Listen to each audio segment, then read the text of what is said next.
Right. Market culture को देखते हुए एक हमेशा प्रयास आता है और ये हमेशा प्रयास चलता रहेगा। कई लोगों का कहना था कि some cost is been increase in last some time and yes it is been. हमने जब अकेडमी शुरू किया उसके बाद से थोड़ा सा इंक्रीज आया because of the various administrative cost get increased with respect to the operational expenses. So, but in spite of the fact that Academy is a non-profit body and it remains to be non-profit body, non-profit organization है, क्योंकि जितनी भी हम आपसे expenses charge करते हैं that is purely to meet out the running expenses, right? And बहुत बड़ा प्रयास इसमें हमारा Academy के अंदर हमारे जितने faculty members हैं उनका रहता है, because these faculty members are doing their best and with the most affordable expense they can do that. They can put their value addition to that. Coming to the same point, उस cost को भी reduce करने के लिए academy time time पे कुछ offers देती रहती है ताकि हमारे जो कंसिस्टेंट मेंबर्स हैं, कंसिस्टेंट हमारे पार्टिसिपेंट्स हैं, उनको वैल्यू एडिशन के माध्यम से कुछ गेन्स होते रहें, उनकी इम्पैक्ट कम आए। वो हमेशा एक प्रयास रहता है और वो हम करते रहेंगे। हमारा प्रयास रहता है कि सब लोग ज़्यादा से ज़्यादा सीखें और कम से कम एक्सपेंसेस के अंदर सीखें, हमारा एक प्रयास है, वो हमेशा रहेगा। इसीलिए कई ऑफर्स निकाली गई हैं, उन ऑफर्स को एक बार मैं क्विकली रिपीट कर देता हूँ आप सबके लिए। And meanwhile, I request you once again to keep your cameras on. All the great participants, keep your cameras on, please. It have a good feeling to me also while interacting to you, while speaking to you.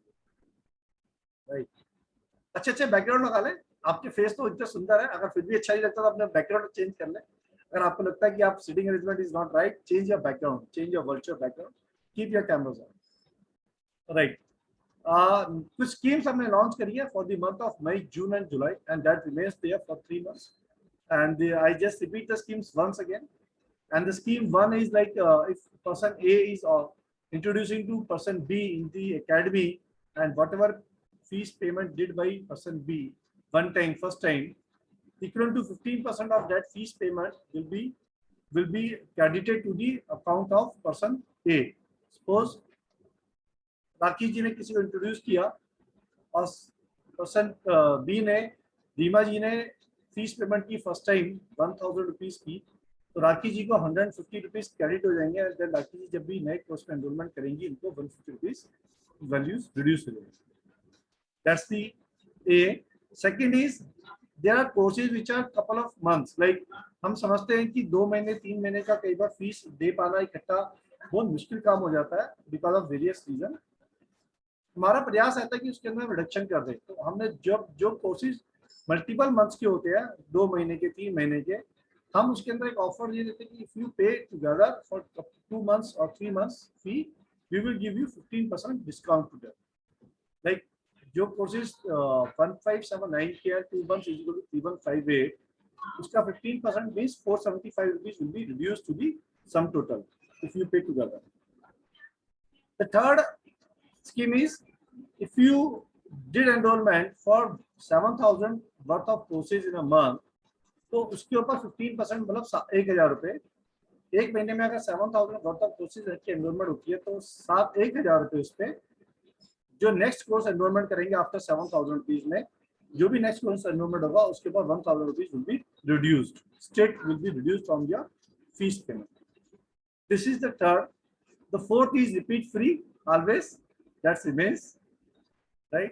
And the fifth is that कोई भी product अगर academy से आप लेते हैं and there is a participant discount of 15% over and above the market selling, जो भी हमारी कॉस्ट है मार्केट सेलिंग की किसी भी प्रोडक्ट की, उसकी कॉस्ट के ऊपर 15% will be reduced to the participant as a participant discount। तो ये 4-5 ऑफर्स हैं which are going on till the month of May, June, July, right? And जुलाई के बाद का आगे तब प्रयास करेंगे, तब भी कुछ ना कुछ हम कोशिश करेंगे। Another thing is saying that there are lot of concerns come to me from my great participant with respect to the number of courses we are launching, and I think ये समीर जी बड़े जोर से मुस्कुराए इस बात पे और राखी जी भी मुस्कुरा रही हैं। किसी ने कमेंट किया था सर इसके लिए, I was reading that group। Yes Yes, sir. So barring that, कई लोगों ने फोन पे भी मेरे से बात करी, तो यस दैट इज ट्रू।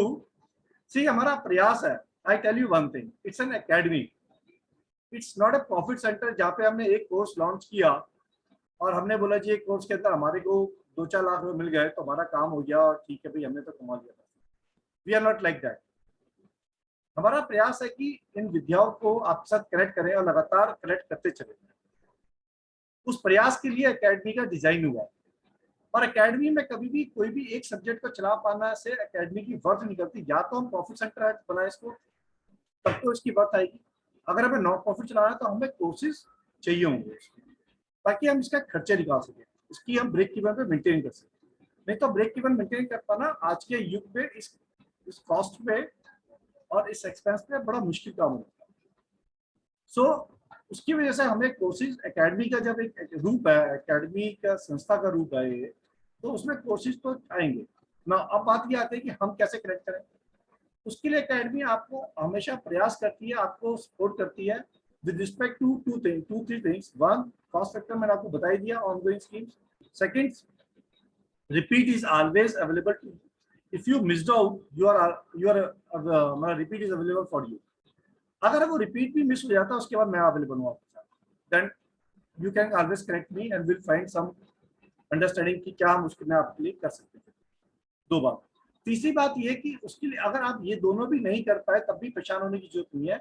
कोई भी कोर्स की ड्यूरेशन एक रोटेशन राउंड के अंदर चलेंगे तो 5 से 6 महीने लगते हैं उसको रिपीट होकर आने में वापस। तो उसके बाद वो वापस रिपीट होकर आएगा course, then also you can have opportunity to do enrolment again. So there is no factor where one feel that कि भाई मेरा ये आज मिस हो गया तो what happen, what next, nothing, no worries, it will happen again. So you need to do whatever comes in between. And एक course ए miss हो गया तो कोर्स ए दोबारा आएगा, कोर्स सी आ गया तो you can enroll for C in between, course A आगे जाके दोबारा आएगा। Like you can see that lot of courses are now coming up as a repeat. Like quantum is come, crystals, quantum, tarot, vastu, advance vastu, आगे जाके मैं astrology वाला भी repeat पे आएगा। ठीक है, लाल किताब रिपीट पे भी ऑलरेडी चल रहा है। सो बहुत सारे सब्जेक्ट है जो ऑलरेडी रिपीट पे चल रहे हैं। इसी तरीके से जो सब्जेक्ट अब लॉन्च हो रहे हैं वो भी आगे जाके रिपीट पे आएंगे ही आएंगे। देयर इज नो रीजन कि वो रिपीट पे नहीं आए। अगर रिपीट पे नहीं आएंगे तो क्या हम कोर्स थोड़ी बंद कर देंगे, हमें तो कोर्स करना है होगा, वी कैन नॉट स्टॉप, तो रिपीट तो होगा ही होगा, राइट। तो तब आप कर सकते हैं, इसमें कोई दिक्कत नहीं है। लेकिन कभी भी प्रेशर और स्ट्रेस से काम ना करें, मेरा मानना ये है, क्योंकि we are learning this vidya out of our passion, out of our hobbies. तो जब हॉबीज और पैशन से लर्न कर रहे हैं तो कूल एंड स्ट्रेस फ्री तरीके से लर्न करें, सीखें, समझें और मजा लें इसका एक अनुभव लें, इसको अपने जीवन में उतारें। प्रेशर से ना करें, उतारें इसको जीवन में, अब खुशी से उतारें।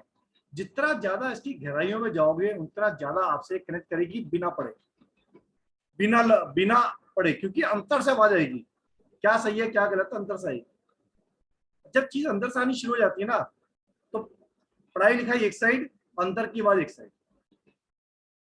ठीक, बहुत मजा आएगा, आप करके देखें, अनुभव करें। हमारी फैकल्टीज, मैं भी उनके साथ ही, because I am also faculty only here, so I also feel so. कई चीजें पढ़ी नहीं होती है फिर भी अंदर से आवाज आती है और बहुत मजा आता है। तो आप इसका बिल्कुल भी संकोच या किसी प्रकार की चिंता या स्ट्रेस नहीं लें कि भाई छूट गया तो क्या होगा, छूट गया तो कोई बात नहीं, कुछ नहीं होगा। दोबारा लर्न करें, वीडियोस के माध्यम से करें। अनदर थिंग इज वीडियोस के ऊपर initially we have some teaching issues, now the video system is been streamline and किसी को कभी कोई दिक्कत होती है तो they can always connect me. And the application is one of the good aspect that we introduce. That application help us to have a organized way of videos. जब आप कोर्सेज करते हैं, 8-10 कोर्सेज कर लेते हैं ना, जो लोग कोर्सेज आप व्हाट्सएप पे या और फॉर्मेट पे देते हैं, उसके अंदर उसको रिटेन कर पाना बहुत मुश्किल है लंबे कम समय तक। The moment link is clear, your video is gone. Application is an organised way of keeping videos. आपके सब्जेक्ट के साथ वो ऑर्गेनाइज तरीके से आपके पास रहेंगी, वो आपकी धरोहर की तरह रहेंगी। आजा। Actually, request to close control the mics. वो आपके पास धरोहर की तरह रहेंगी क्योंकि वो ऑर्गेनाइज है, वो रहेंगी। जब हम कह रहे हैं आपके पास रहेगी, तो हमने ये नहीं बोला कि आपके पास 6 महीने रहेंगी, 3 महीने रहेंगी, या 3 हफ्ते रहेंगी, या 1 साल के बाद वो वीडियोस आपसे ले ली जाएगी। No, we have never said it and it's never be like this, it's been with you. ठीक, so believe us, it's lot of LMS learning management system जो होते हैं, इनमें बहुत काफी एक्सपेंस होता है और काफी मेहनत लगती है इसको चलाने में, इसको करने में, उसको मेंटेन करने में भी। और लेकिन इसका पर्पस यही होता है कि जितना डाटा आपके पास है वो एक ऑर्गेनाइज तरीके से है। बाय सेइंग दिस, कई बार नोट्स की प्रॉब्लम आ जाती है। I am taking some 5-10 minutes of yours because to address some of the which I faced in a recent some time. So I am taking your 10-15 minutes on this webinar. I hope you will not mind it. Please excuse me if you mind it. So कई बार notes की बात आती है, notes is downloadable. काफी notes हमने डाल दिए उस पर, धीरे धीरे हम उसको फुल करते हैं और उसको बढ़ाते रहेंगे। हम सारे नोट्स एप्लीकेशन पे डालते रहेंगे। एप्लीकेशन नोट्स है डाउनलोडेबल। मोबाइल पे डाटा डाउनलोड नहीं हो पा रहा किसी टेक्निकल वजह से, एप्लीकेशन पे डाटा, डेस्कटॉप पे, लैपटॉप पे डाटा डाउनलोडेबल है। There you can go to the application, desktop laptop पे डाटा डाउनलोडेबल है। कई बार लोगों का क्वेश्चन आता है कि डेस्कटॉप लैपटॉप पे चलेगा। यस, एप्लीकेशन दोनों जगह चलती है, लेकिन एट अ टाइम आप एक ही डिवाइस को यूज करते हैं। मतलब जो आपने डिवाइस यूज किया, आप डिवाइस नहीं चेंज करते, लैपटॉप का भी और डेस्कटॉप, आपका लैपटॉप, डेस्कटॉप, मोबाइल, इनका डिवाइस चेंज नहीं करेंगे। अगर आपका डिवाइस चेंज करेंगे तो वो लॉक हो जाएगा। Then you have to connect admin again, हमारे को कनेक्ट करना पड़ेगा एकेडमी को, तो हम उसको डीएक्टिवेट कर देंगे, वहां से चालू हो जाएगा। बट एट अ टाइम वो एक ही डिवाइस पे ही काम करता है, वो डिजाइन उसका पैटर्न है, right. So be with us and believe us that जितने कोर्सेज हम लॉन्च कर रहे हैं, we are doing lot of efforts, all the faculties are doing lot of efforts in selecting the new faculties, new courses on board, and सारे courses का purpose सिर्फ एक ही है, आप लोगों के साथ कनेक्ट करें और आप लोगों की विद्या में इंक्रीज हो, आप लोग उसको सीखे समझे और आप लोगों का ज्ञान बढ़े, आप लोगों का दायरा बढ़े। While saying this, it is also important to see that कि आप लोग स्ट्रेस में नहीं रहे किसी प्रकार के भी, और किसी प्रकार के भी फाइनेंशियल स्ट्रेस के अंदर भी नहीं आए। ये हमारा प्रयास रहता है और ये लगातार चलता रहेगा। हमारी तरफ से कोशिश रहेगी, उसमें आपके जो भी सुझाव आते हैं, your all feedbacks are important to us and all feedbacks are welcome. आप डायरेक्टली मेरे से कनेक्ट कर सकते हो, डायरेक्टली मेरे से बात कर सकते हैं, और आई एम वेरी मच अप्रोचेबल। हाँ, टाइम की थोड़ी समस्या रहती है, कई बार टाइम थोड़ा शेड्यूल टाइट रहता है, तो still you can message me and I can connect you again. So I am very much approachable. You can all of you have my number, personal number. So I am available on my personal. Right. So a lot of time is taken from yours, and now coming to the subject. Now coming to the palmistry. Palmistry के बारे में मैंने कुछ विशेषताएं बताई। अब उसके बारे में तो उनके मास्टर ज्यादा बता पाएंगे। palmistry के मास्टर के विषय में बात करते हैं।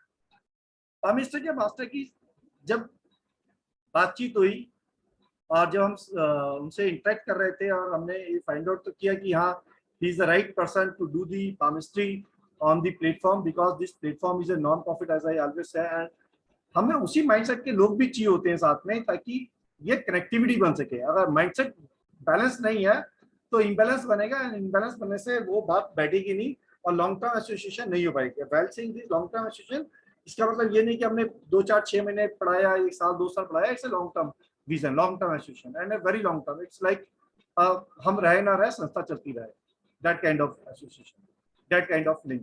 ठीक, तो वो सिस्टम डिजाइन है ये, और उसमें हमें माइंडसेट भी वैसी चाहिए। And the best part is that during the mindset we come across to the जो फैकल्टी है उनके साथ, लाइक हाउ ही स्टडीड, उन्होंने अपना ज्ञान कैसे अर्जित किया, उन्होंने पढ़ा कैसे। उनको शिक्षा का, इस विद्या का जो अध्ययन था, तो बचपन से ही हो गया था। अगर उनकी उम्र इस टाइम पे 35-40 के दायरे में है, तो आप मान सकते हो कि करीब 25-30 साल से ये बचपन से ही शुरू हो गए थे। मतलब जब स्कूल जाते रहे तभी से शुरू कर दिया था इन्होंने, और तब स्कूल के अंदर ही बच्चे के साथ इंटरेक्ट करते थे कि लाओ हमारी भी देख दो, और मैडम और सब लोग इनके साथ इंटरेक्ट करते थे, लाओ हमारे बारे में। तब खेल खेल में, मजे मजे में कुछ कुछ बोल दिया करते थे, बाद में पता चला भाई ये जो मैंने बोला वो तो सत्य हो गया। That way he started it. But उसी खेल खेल के अंदर ये एक इतना बड़ा साइंस के एक जानकार बन जाएंगे और इतने बड़े अपनी जगह बना लेंगे, एक हस्ती बन जाएंगे इस विद्या के अंदर और इस अपर साइंसेस के अंदर, ये इसका इस बात का ज्ञान उस समय इनको भी नहीं रहा होगा। बट पामिस्ट्री का जब अध्ययन इन्होंने शुरू किया, इनके साथ एक विशेष प्रकार की चुनौती उस टाइम पे सामने आई कि जब पामिस्ट्री ये कर रहे थे तब इन्होंने तब he was working into one of the hospital at his own city. तो जब उस हॉस्पिटल में काम करते वक्त जब इनको पामिस्ट्री का अध्ययन कर ही रहे थे तो डॉक्टर जो पेशेंट आते थे उन पेशेंट के साथ इनका ताल्लुकात हुआ, तो पेशेंट के इन्होंने हाथ देखने शुरू कर दिया। तो इस पेशेंट को क्या बीमारी हुई, क्यों हुई, ये यहाँ कैसे लैंड कर गया। जब आपने 4-5 साल किसी पर्टिकुलर सब्जेक्ट के ऊपर अध्ययन किया हो ना, तो गहराई बढ़ जाती है। तो वो गहराई बुक से नहीं आती, वो बुक से आ ही नहीं सकती, क्योंकि बुक्स के अंदर एक ब्रॉड व्यू दिया होता है, एक्सपीरियंस नहीं लिखा होता। एक्सपीरियंस के लिए वो आपको परिश्रम करना पड़ता है ताकि आप उस सब्जेक्ट में महानता हासिल कर पाए। और उस महानता के लिए, प्रयास के लिए हमारे अंदर वो पैशन, वो डेडिकेशन चाहिए। और मरीज के हाथ देखना इज नॉट ए जोक, क्योंकि एक मरीज, नाना प्रकार के मरीज होते हैं, इंसान जाने में कतराता है, राइट, उसके पास स्टैंड करने में कतराता है आमतौर पे। जनरली ऐसा हॉस्पिटल के अंदर, क्योंकि बहुत विभिन्न प्रकार की बीमारियां हैं, विभिन्न प्रकार के इश्यूज हैं, तो एक कनेक्ट करना आसान नहीं होता हॉस्पिटल के दायरे में। बट इन्होंने इनकी हिम्मत करी, इनका पैशन था, इनका जज्बा था कि इन्होंने उसके हाथ पकड़ के हाथ रीड करने शुरू कर दिए, ये हुआ क्यों। और उस हाथ को रीड करते करते उसकी रूपरेखा को ले आके उसकी कॉपी करके देन बाहर में बैठ के बुक में बैठ के देखते थे कि इसके हाथ में क्या लिखा क्या है। और उसके कनेक्ट करते करते करते इतना एक्सपीरियंस हो गया कि पामिस्ट्री के क्षेत्र में ही एस्ट्रोलॉजी से ज्यादा एक्सपर्ट हो गए। जबकि इन्होंने जब स्टार्ट किया था बचपन में, तब he was more like indulge to in the astrology, but समय के साथ ये palmistry is become his favourite subject. और इतने परिश्रम के साथ, इतने ज्ञान के साथ इन्होंने काम किया। While saying this, he is a very grounded person. क्योंकि जब एकेडमी में इन्होंने ज्वाइन किया, एकेडमी से जब ये कनेक्ट होता, हमारा इनके साथ पहला क्वेश्चन यही था कि academy is a non profit organisation. He said I am also looking for that kind of working, कि जहां लोगों का, समाज का सेवा किया जा सके, लोगों से कनेक्ट किया जा सके और कम्युनिटी और नेशन की सेवा में अपना योगदान दे सके। और इस जानकारी के बावजूद भी so grounded person, so helpful person, so much of knowledge, so much of depth of understanding. I mean, hats off to him and hats off to his knowledge. And I request all my great participants to please give a very warm welcome to our new faculty. And before that, I request Anshu ji. I think Anshu ji is here and wants to say something there. जी अंशु जी। हाँ जी, आत्मा नमस्ते आप सभी को। जी नमस्कार अंशु।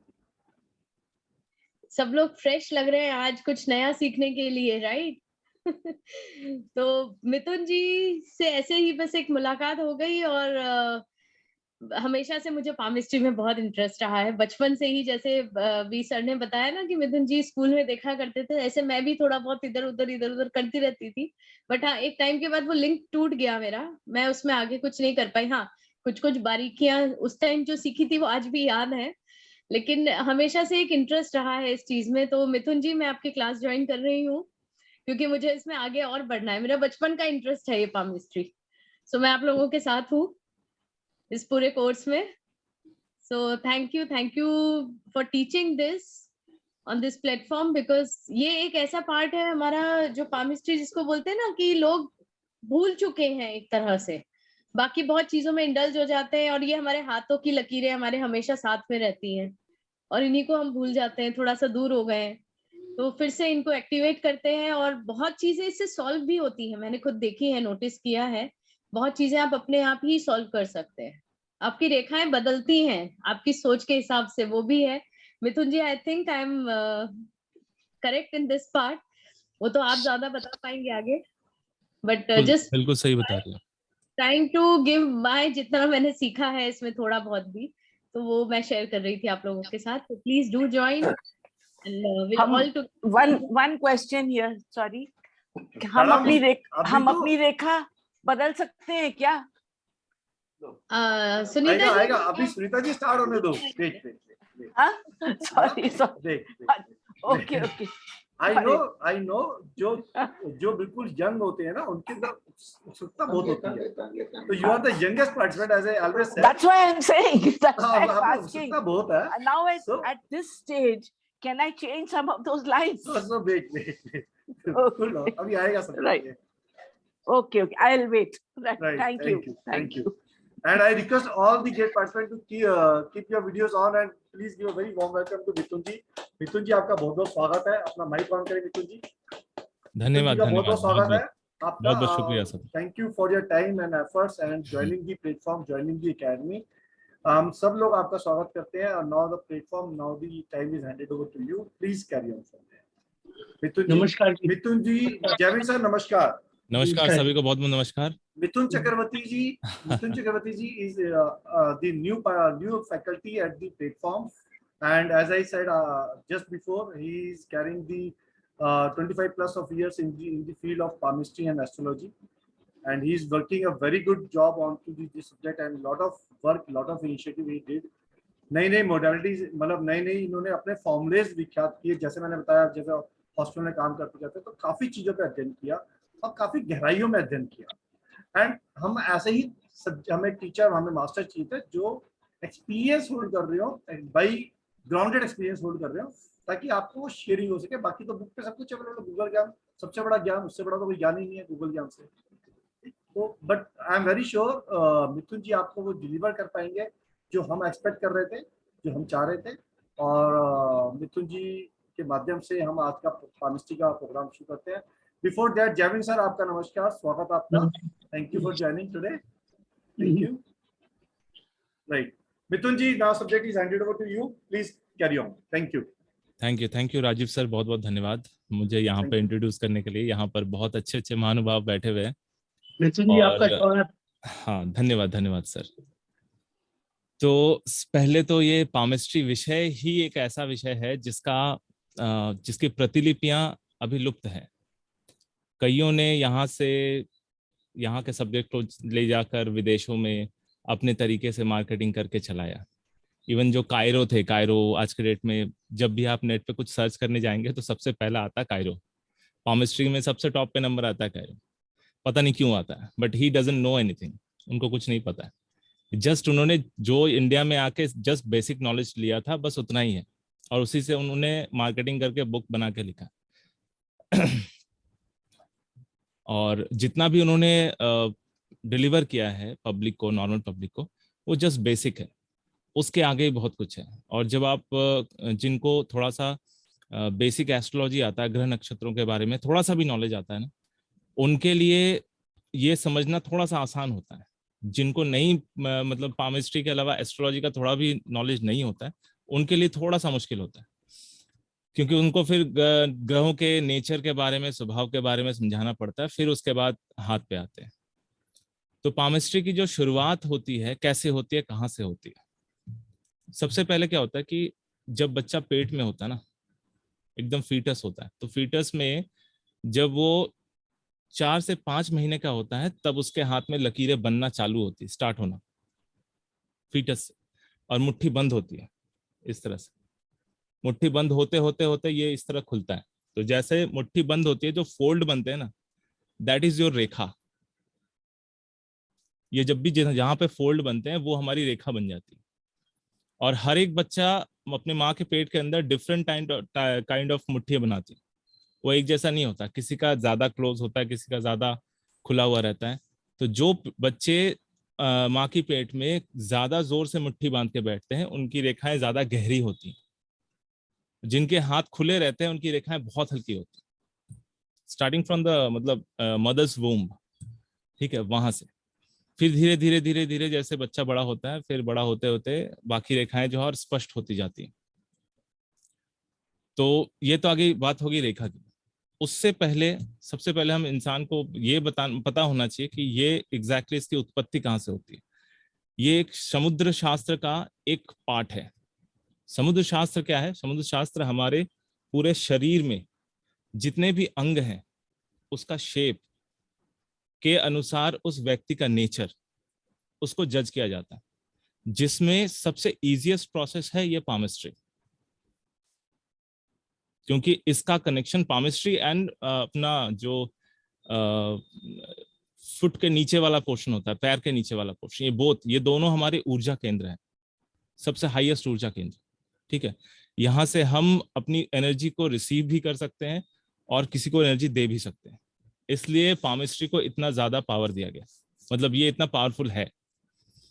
तो अब ये समझना यह है कि ये समुद्र शास्त्र से जब अलग हुआ, डिफरेंट होकर बिल्कुल, इसके पीछे ज्यादा रिसर्च हुए, बाकी बॉडी पार्ट्स के ऊपर भी रिसर्च हुआ, लेकिन इसको ज्यादा फलित माना गया, क्योंकि ये एक तो आपको सामने बिल्कुल स्पष्ट रूप से दिखता है, प्लस इसमें जो बॉडी पार्ट्स का या जो कनेक्शन बताया गया है, जैसे हमारे बॉडी में लिवर जो होता है वो सबसे बड़ा ऑर्गन होता है, ठीक है, और हमारे हाथ में लीवर को देखने के लिए बृहस्पति का पर्वत देखते हैं। अगर आप एक्यूपेंचर देखेंगे तो लीवर का पॉइंट ठीक एग्जैक्टली यहाँ पर आता है, बृहस्पति पर्वत और यहाँ पर, ठीक है, यहाँ पर प्रेस करने के लिए कहा जाता है। तो लीवर में कोई भी डिजीज हो वो एक्टिवेट हो जाता है, मतलब लीवर इतना ज्यादा फिल्टर होने लग जाता है कि कोई भी डिजीज है वहां से वो निकल जाता है।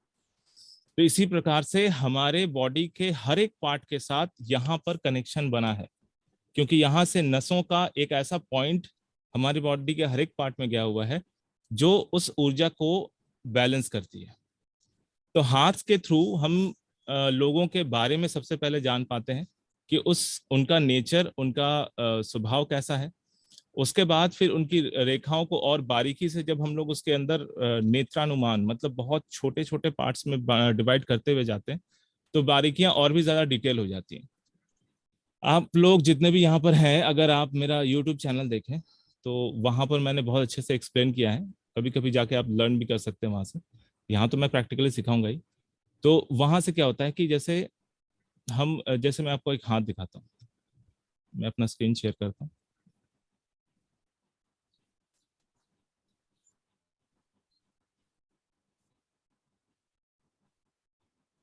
आप पोस्ट है, you can now share your screen, मिथुन जी। हाँ, you are closed, you can share your screen।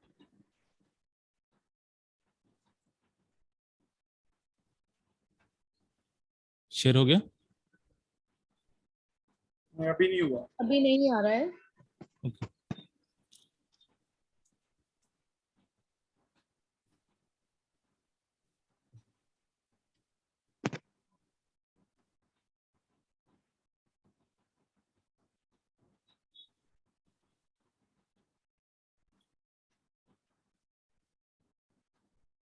Screen sharing नहीं हो रहा मिथुन जी। एक मिनट, मैं अपने साइड से करके देखता हूँ।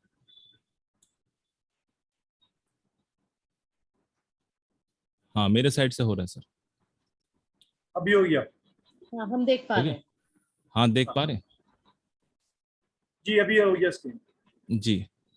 मेरे पास ये सबसे, मैंने जितने भी हाथ मुझे मिले हैं नेट से, मैंने जो डाउनलोड किए हैं, वैसे एक्स्ट्रा दूसरे हाथ भी है, बट ये सबसे आदर्श हाथ लगता है मुझे, क्योंकि ये हाथ इतना सुंदर दिखता है। देखिए, अगर आप पर्टिकुलरली इसको देखें ना, निहारें, तो बहुत सुंदर लगता है दिखने में, और इसकी रेखाएं भी बिल्कुल ज्यादा डीप नहीं है और ज्यादा हल्की भी नहीं है, नजर आ रही है। तो मैं इसको आदर्श हाथ इसलिए बना के, और इसी में मुझे मैक्सिमम आपको मैं इंस्ट्रक्शन जो यहाँ पे दिखाऊंगा वो मैक्सिमम इसी हाथ के ऊपर होगा। तो ये हाथ में सबसे इंपॉर्टेंट जो ग्रहों की स्थितियां बनती हैं, एक मिनट, पेन इसको थोड़ा एनलार्ज करें ताकि हम देख सकें। हाँ, यस।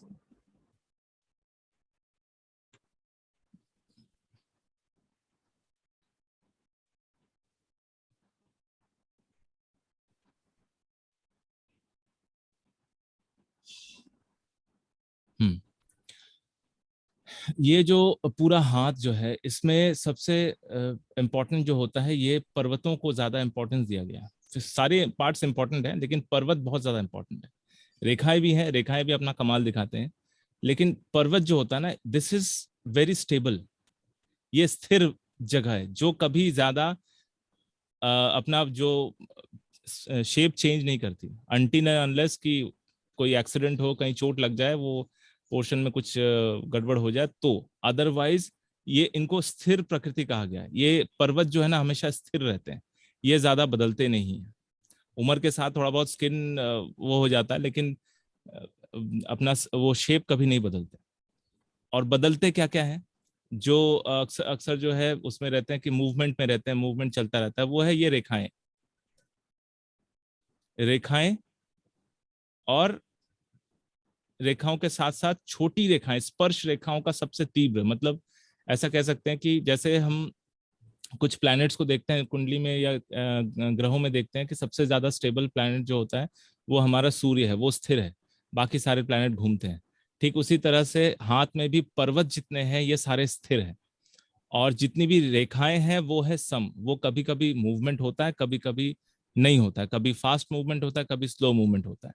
और सबसे फास्ट मूवमेंट जो होता है वो होता है स्पर्श रेखाओं का। छोटी छोटी पतली पतली रेखाएं बगल से निकलते हुए कहीं जीवन रेखा से इस तरह से निकल जा रही है, कभी कुछ कभी कुछ। ये बहुत आपको 2-3 महीने के अंदर ना फास्ट मूवमेंट देखने को मिलता है। ठीक है, अब जैसे बेसिक चीज यहाँ पे मैं आज थोड़ा सा इंट्रोडक्शन में ही थोड़ी बेसिक चीजें समझा देता हूँ कि शुरुआती दौर पे जैसे ही हम किसी का हाथ देखते हैं तो सबसे पहले हम देखते हैं स्किन का कलर। ठीक है, स्किन कलर। स्किन कलर क्या होता है, हमेशा हमारा स्किन कलर जो होता है वो बैकग्राउंड से, मतलब बैक वाले हिस्से से सामने वाला हिस्सा गोरा होता है। चाहे इंसान कितना भी काला क्यों ना हो, उसका हमेशा पाम का जो ऊपर वाला स्किन है वो गोरा होता है। तो उसमें भी 3 तरीके का मतलब स्किन आता है। सबसे पहला स्किन जो होता है वो थोड़ा सा ऑयली, या आप हाथ को छू के आपको लगेगा कि थोड़ा सा उसका हाथ चिपचिपा है या उसमें पसीने बहुत आते हैं। ठीक है, या थोड़ा सा शाइनी वाला दिखेगा, चमकता हुआ, ऐसा लगेगा कि वहां पे किसी ने तेल लगा के रखा हुआ। एक्चुअली वो तेल नहीं है, वो उनका स्किन क्वालिटी है। तो ऑयली स्किन जिनका शुरू में रहता है दे आर वेरी इमोशनल। ठीक है, दे आर वेरी इमोशनल। वो एक तरह से बहुत सॉफ्ट हार्टेड है, उनको किसी बात को समझाना बहुत आसान होता है, उनको अपने बातों से रिझाना बड़ा आसान होता है, वो बहुत जल्दी इन्फ्लुएंस्ड हो जाते हैं लोगों से। ठीक है, और सेकंड टाइप जो आता है वो आता है थोड़ा नॉर्मल वाला, ना उसमें बहुत ज्यादा आपको ऑयली लगेगा, ना उसमें पसीना वाला चिपचिपापन लगेगा, ना ही उसके अंदर बहुत ज्यादा ड्राइनेस लगेगा, बिल्कुल सुंदर, मतलब सॉफ्ट और इजी। तो ऐसे लोग जो होते हैं ना बहुत बैलेंस मूड वाले होते हैं, या बैलेंस उनका जो भी कर्मा होता है, जो भी थॉट प्रोसेस होता है वो बहुत बैलेंस होता है। ना तो वो हाइपर होते हैं कभी, और ना ही बहुत ज्यादा लो होते हैं, बस वो हर चीज को बैलेंस मोड में चलते हैं। तीसरा जो प्रकार है वो है ड्राई स्किन। देखिएगा आप किसी का भी हाथ पकड़ते हैं, हाथ मिलाते हैं, तो बड़ा ही रफनेस लगता है और बहुत ज्यादा ड्राई लगता है। स्पेशली आप किसी से हाथ मिलाते हो तो जो इंसान से हाथ मिलाकर आपका स्किन ड्राई लगेगा ना, वो इंसान आपके हाथ को जोर से पकड़ेगा। देखना, हमेशा ड्राई स्किन वाला जो होता है अपना प्रभाव जमाने के लिए जोर से हाथ दबाता है। ठीक है, और सॉफ्ट स्किन वाला सॉफ्टली हाथ दबाता है, मतलब जिसका स्किन थोड़ा सा, जिसको मैंने बोला था ऑयली है, वो बहुत धीरे से हाथ पकड़ता है, हाथ मिलाते वक्त बहुत सॉफ्टली हाथ मिलाता है। तो उससे ये मतलब साइकोलॉजिकली वो पता चल जाता है कि उस इंसान के इतना अंदर कितना अग्रेशन है, कितना सॉफ्टनेस है और कितना ज्यादा वो बैलेंस्ड है। ठीक है, मुख्य ये बेसिक 3 प्रकार के हाथ में हाथों की कैटेगरी होती है। उसमें भी कुछ कुछ जैसे कभी कभी आपको देखने को मिलेगा ऐसा भी कि left hand and right hand both are the different, दोनों की रेखाएं अलग है, दोनों का टेम्परमेंट अलग है। मतलब कभी ऐसा भी होता है कि राइट हैंड में दिखा बहुत ज्यादा पसीना या चिपचिपापन, लेफ्ट हैंड बिल्कुल ड्राई पड़ा हुआ है। तो इट्स अ डिसबैलेंस, वो आदमी बहुत कंफ्यूज आदमी है, उसको समझ में नहीं आता क्या करना चाहिए क्या नहीं करना चाहिए, वो डिसीजन मेकिंग में परफेक्ट नहीं होता, हमेशा किसी न किसी से अपने लिए पूछता रहता है कि मैं क्या करूं आगे, वो अपना डिसीजन कभी खुद नहीं ले पाता। ठीक है, उसमें भी अब जो है नेक्स्ट स्किन टोन हो गया, नेक्स्ट स्किन टोन के बाद आता है हाथ की बनावट। हाथ की बनावट में क्या क्या शेप आते हैं मैं बताता हूँ। पहले तो ये वाला शेप जो है ये बहुत सुंदर एक रेक्टेंगल वाला शेप बना है। ठीक है, रेक्टेंगल कह लीजिए, स्क्वायर कह लीजिए, ये शेप बड़ा सुंदर होता है, ये बहुत बैलेंस हाथ है। जैसे कि मैंने कहा ये हाथ दिखने में इतना खूबसूरत है कि मैं हमेशा इसको एग्जांपल में दिखाता हूँ। तो ये हाथ वाला शेप जिनका भी होता है rectangle, they are very balanced, they are very intelligent, उनको पता है कैसे कब कहाँ बात करनी है, और वो अपने लाइफ में बहुत प्लान तरीके से चलते हैं, बहुत शांत स्वभाव के होते हैं। वो जो मैंने शुरू में कहा कि ना तो वो अग्रेसिव होते हैं, ना ही बहुत ज्यादा लो होते हैं, वो बस ठीक रहते हैं, एकदम सही, जिसको रहना बैलेंस रहना वैसा रहते हैं। कुछ हाथों को आपको दिखेगा ऐसा, नीचे की ओर संकरा, मतलब बहुत ही छोटा, इस तरह से। ऊपर की चौड़ाई ज्यादा है लेकिन नीचे आके बहुत ही कम हो जाता है। तो ऐसा जो हाथ होता है ना, ऐसे हाथ वाले लोगों का थोड़ा सा क्या होता है कि इमोशनली बैलेंस सही नहीं रहता। ठीक है, मतलब कई लोगों का नेचर आप देखेंगे ना कि अपनी बात को बोलते बोलते रो देते हैं, रोने लग जाते हैं, सॉफ्ट हार्टेड होते हैं, बहुत ज्यादा ही सॉफ्ट, कि वो उनको हमेशा अपनी प्रॉब्लम बहुत बड़ी लगती है और वो बात करते करते करते रोने लग जाते हैं। ये मेरे साथ तो ऐसा हुआ, मैं क्या करूं बताइए। तो उनका हाथ इसलिए होता है क्योंकि उनका चंद्र और शुक्र, ये जो नीचे वाला पोर्शन है, ये वाला पोर्शन चंद्रमा का, ये शुक्र का है। एंड दोनों जो है हर किसी के हाथ में, आप नॉर्मली अगर देखेंगे तो ये दोनों पोर्शन जो है ये नॉर्मली थोड़ा सा थिक होता है, मोटा होता है, चौड़ा होता है। ठीक है, और किसी का अगर ये पोर्शन ही छोटा है, मतलब वहां का हड्डी का स्ट्रक्चर ही ऐसा है, नीचे की ओर छोटा हो गया है, तो वैसा इंसान जो है ना इमोशनली बहुत ज्यादा ही डिस्टर्ब रहने वाला है। ये आदमी हमेशा किसी ना किसी का सहारा ढूंढता रहता है कि मुझे कोई बचाए, और अपने आप को हमेशा ऐसा सोचता है कि आई एम द विक्टिम। हालांकि उसके लाइफ में ऐसा कुछ नहीं होता, लेकिन वो छोटी सी हरकत से ना अपने आप को बहुत ज्यादा जोड़ने लग जाता है कि मैं, मुझे लोगों ने बहुत ज्यादा नुकसान पहुंचाया, बहुत, ये वह डरता बहुत है ऐसा आदमी। अब नेक्स्ट हाथ, ये जस्ट बेसिक चीज है, मतलब मैं बनावट बता रहा हूँ आपको। नेक्स्ट हाथ जो है आप देखेंगे इस तरह का निकल के साइड वाइज निकल जाता है ज्यादा, फिर अंदर की ओर इतना छोटा हो जाता है। मतलब ऊपर की जो हड्डियां हैं ना, मतलब ये वाली जो जॉइंटें हैं, अगर आप ह्यूमन एनाटॉमी देखते हैं, ह्यूमन एनाटॉमी में अगर सिर्फ स्कल को देखते हैं, हड्डियों को, तो ये वाला ऊपर का जो चार पर्वत पर्वत हैं, इन पर्वतों में चौड़ाई बहुत ज्यादा होती है, इसलिए हाथ बाहर की ओर इस तरह से निकल के फिर यहाँ पे छोटा हो जाता है। ठीक है, दे आर वेरी, जैसे अपनी बात को ज्यादा वैल्यू देना। ऐसे लोग आपके पास आएंगे, बोलेंगे ऐसे, सर देखो सर ऐसा है कि मेरी लाइफ में ये चीजें हैं, आप सिर्फ ये बता दो कि ये चीजें कैसे करनी है। तो सर फिर जैसे आप आंसर करेंगे, हाँ आपको ऐसे ऐसे चलना है, ये बताना है। नहीं वो तो मुझे समझ में आया, लेकिन मैं कैसे ठीक से कर पाऊं वैसा बताइए कुछ। मतलब वो उसको सिर्फ और सिर्फ अपना कंफर्ट जोन, कि मैं जो, मतलब मुझे जो एग्जैक्टली चाहिए वही वो सामने वाला बताए। वो नहीं, उसको समझ में नहीं आता कि आप थोड़ा सा एक्स्ट्रा भी बोलो ना, उसको समझ में नहीं आएगा कि आप ऐसा करने से आपको ये फल मिलेगा, नहीं, उसके अपने लायक क्या हो सकता है वो बताओ। ठीक है, तो इस शेप का बन जाता है। कुछ हाथ आपको दिखेंगे बहुत लंबे, नॉर्मली ऐसे लोगों का बॉडी स्ट्रक्चर भी थोड़ा लंबा ही होता है और बहुत पतला होता है। पतला इन द सेंस जैसे इसकी चौड़ाई इतनी ज्यादा इतनी नहीं होती, यहाँ से इस तरह से आता है और ये शेप बनता है। आप लोगों को सबको दिख रहा है ना स्क्रीन? हाँ जी, Yes. बिल्कुल, बहुत हाँ क्लियर जी है। सर। ओके ओके, लंबाई लिए हुए होती है, और इसमें सिर्फ हथेली नहीं, नाखून भी बड़े बहुत ही ज्यादा पॉइंटेड दिखते हैं, बहुत लंबे, एकदम ऐसा दिखेगा।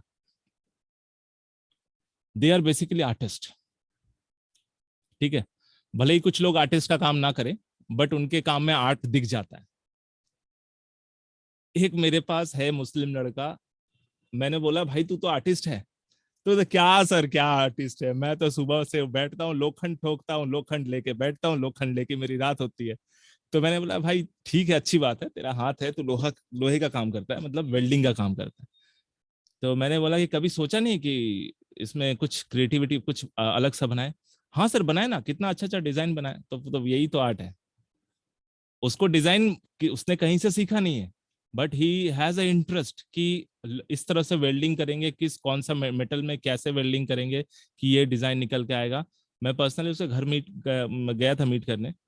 उसने, मतलब जो हम आप देखेंगे जहाँ पे वेल्डिंग होता है ना, वहां पे छोटे टुकड़े इधर उधर बिखरे रहते हैं। तो उस लड़के ने सारे, मतलब वेस्टेज को निकाल के इतना अच्छा अच्छा डिजाइन और शो पीस बनाया हुआ है। मतलब भाई तू आर्टिस्ट आदमी है, क्या कर रहा है यहाँ पर, सिर्फ लोखंड ये करने से नहीं होगा, अब अपने आर्ट को थोड़ा ध्यान दे। तो उसके बाद से उसने थोड़ा सीरियसली अपने काम को लिया। तो आर्टिस्टिक जो हाथ होते हैं ना, वो हमेशा ऐसे पॉइंटेड होते हैं, लंबे, चौड़ाई कम, ठीक है। और ये लोग कम बात करते हैं, बहुत ज्यादा किसी से अपने टैलेंट को डिस्कस नहीं करते हैं। अगर किसी ने देखा, उनको प्रोत्साहन दिया, तब वो जाकर उसमें, चलो यार किसी ने कुछ बोला, अच्छा लगा, तो मुझे और काम करना चाहिए। अब इसके बाद आते हैं एक ऐसा हाथ जो थोड़ा राउंड शेप में होता है, ऐसा होता है पूरा गोल। और गोल हाथ में आपको अक्सर दिखेंगे कि सारे पर्वत जो है वो सारे, ऐसा लगेगा कि सब के सब उभार लिए हुए, बहुत ऊपर है, ठीक है, एकदम सब के सब साइड बाय साइड सारे के सारे उभार लिए रहेंगे और बहुत ऊपर रहेगा, लेकिन सेंटर वहां पे थोड़ा सा दबा रहेगा, अंदर वाला पॉइंट एकदम बीच का। तो गोल हाथ वालों का सबसे बड़ा इंप्रेशन ये रहता है कि वो दुनियादारी, सब कुछ सुनते हैं, सब कुछ कर लेते हैं, और जब ज्यादा किसी चीज में इन्वॉल्व हो जाते हैं ना, तो उसको उनके अंदर वहम होने लग जाता है कि शायद मेरे साथ तो नहीं होगा ऐसा, मेरे साथ तो ऐसा ना हो जाए ठीक है। तो वो थोड़ा सा वहमी टाइप हो जाते हैं। तो उनको वहम लग जाता है कि अरे मैंने टीवी में यूक्रेन में वॉर हो रहा है, हमारे इंडिया में वॉर हो गया तो क्या होगा, मतलब अपनी ही जगत में वो कुछ भी कल्पना में डूबे रहते हैं। And they are also very highly emotional. वो जिसके साथ जैसा, मतलब कि जैसे अगर अंशुल जी के साथ बात कर रहे हैं तो वो वैसे बन जाएंगे, बिल्कुल शांत स्वभाव के और बहुत अच्छे। अगर कोई उनको गुस्सा दिलाने वाला है तो उनको तुरंत गुस्सा आ जाएगा, मतलब वो बहुत जल्दी ढल जाते हैं, जिसके साथ रहते हैं वैसा बन जाते हैं और हाँ, इनकी एक बहुत अच्छी खासियत होती है, दे लव टू ईट, बहुत अच्छा अच्छा खाना पसंद करते हैं। जो जिनका हाथ आप देखेंगे गोल है और सारे पर्वत उभार लिए हुए हैं, उनको खाना बड़ा पसंद आता है, और शरीर से भी उनका गठन वैसे ही होता है, थोड़ा सा फैटी, मोटे तगड़े से होता है। अब इसके साथ साथ उंगलियों पे जाते हैं। उंगलियों का जो स्ट्रक्चर है,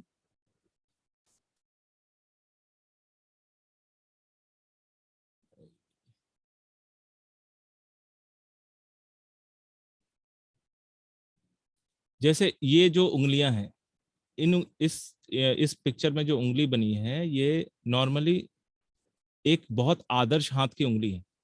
न तो इसकी गांठें मोटी हैं और न ही इसका टिप बहुत ज्यादा चौड़ा है, बिल्कुल परफेक्ट शेप में है, ठीक है। अब होता यह है कि जिनकी भी उंगलियां, ऊपर वाली उंगलियों का जो ये गांठ होता है ना, मतलब जॉइंट, इसकी चौड़ाई ज्यादा है, ठीक है। तो आप देखेंगे उन लोगों को, अगर बोलेंगे कि उंगलियों को अगर एक दूसरे को के साथ चिपकाया जाए, सटा के रखा जाए, तो बीच में गैप दिखेगा, क्योंकि गांठें बहुत ज्यादा मोटी होती हैं। ऐसे व्यक्ति जो है ना, बहुत ज्यादा त्यागी स्वभाव के होते हैं। मतलब इनको अगर आप किसी भी तरह से कह दो ऐसा कि भाई देख तेरे साथ ऐसा होने वाला है, तो ये काम छोड़ दे, तो उनको ज्यादा सोचने का वो नहीं लगता। दे आर लाइक कि रेडी रहते हैं छोड़ने के लिए, मतलब किसी भी चीज को छोड़ने के लिए रेडी रहते हैं। क्योंकि इसका सबसे बड़ा कारण ये है कि गांठें मोटी होने और बाकी जो हड्डियां, मतलब जॉइंट्स का चौड़ा होना और नीचे बीच की हड्डियों का कम होना, इसका मतलब they don't have a proper nutrition. उनको, जब वो पैदा हुए थे, बचपन में माँ का दूध अच्छे से नहीं पिया और ना ही अच्छा कोई खाना खाया। दैट इज वाई उनका जो बोन स्ट्रक्चर है उस हिसाब से डेवलप नहीं हो पाया, ठीक है। दैट इज वाई उनके लिए कुछ भी, मतलब बहुत ज्यादा लगाव की चीज नहीं है। बहुत ज्यादा वो किसी भी चीज से ना ऊब जाते हैं, बोर हो जाते हैं। इसलिए वो उनको कहा जाता है, ऐसे लोग फिलोसफिकल माइंडेड होते हैं। एट द सेम टाइम ये लोग थोड़े से फ्लक्चुएटिंग भी होते हैं, मतलब वो कभी भी ना किसी एक जगह पे स्टेबल नहीं रह पाते। और हमेशा आपके पास ऐसे लोग क्या शिकायत करेंगे, मैं पर्टिकुलर है, बहुत पर्टिकुलर इसका शिकायत है, सर पैसा नहीं रुकता। पैसे कैसे रुकेगा बताओ, क्योंकि उनको उनको पैसा रोकना आता नहीं हो, पैसा आते ही ना तुरंत खर्च करते हैं, तुरंत, एक सेकंड भी नहीं लगता। पैसे के प्रति उनका है, चाहिए, जरूरत है, लेकिन मोह बहुत ज्यादा नहीं है, मोह माया इतना नहीं रखते। अब जो है पर्टिकुलर जो मैंने लंबा हाथ दिखाया था, उसमें अगर लंबा नीचे वाला पोर्शन लंबा है तो उनकी उंगलियां भी बिल्कुल पॉइंटेड होगी, यूं एकदम ऐसे पॉइंटेड। उनको हड्डियों का शेप भी इस तरह से बिल्कुल पॉइंटेड रहेगा, काफी ऊंची उंगलियां रहती हैं। They are again basically very artistic, इसमें कोई भी वो नहीं है। और वो अपने तरीके से जीते हैं, अपनी दुनिया में रहते हैं। उनको ज्यादा वो पसंद नहीं है, क्या कहते हैं उसको, इन्वॉल्वमेंट किसी दूसरे का। ठीक है, अपनी ही जगत में रहकर अपना क्रिएशन करते रहते हैं और चुपचाप साइलेंट एकदम आइसोलेटेड रहना पसंद करते हैं। ज्यादा किसी से लोग बाग से मिलना जुलना उनको पसंद बिल्कुल नहीं है। अब कुछ उंगलियां हैं, आपको मैं दिखाता हूँ कंजूसों की उंगली कैसी होती है, जो पैसा बचाते हैं। उनकी उंगलियों की चौड़ाई ना, मतलब उंगलियों की लंबाई ज्यादा नहीं होगी, उंगलियां ज्यादा थिक होंगी, मोटी। ठीक है, और उंगलियों को अगर एक दूसरे के साथ चिपकाया जाए तो कोई भी गैप नजर नहीं आएगा। और ऐसे लोग पैसा जोड़ने में, पैसा बनाने में बहुत होशियार होते हैं, बहुत अच्छा पैसा बनाना जानते हैं। सिर्फ इतना ही नहीं, वो कभी भी अपने घर की बात बाहर नहीं करते और बाहर की बात घर पे नहीं करते। उनको पता है कि कैसे बैलेंस रखना पड़ता है, लाइफ को किस तरह से बैलेंस करके चलाना पड़ता है।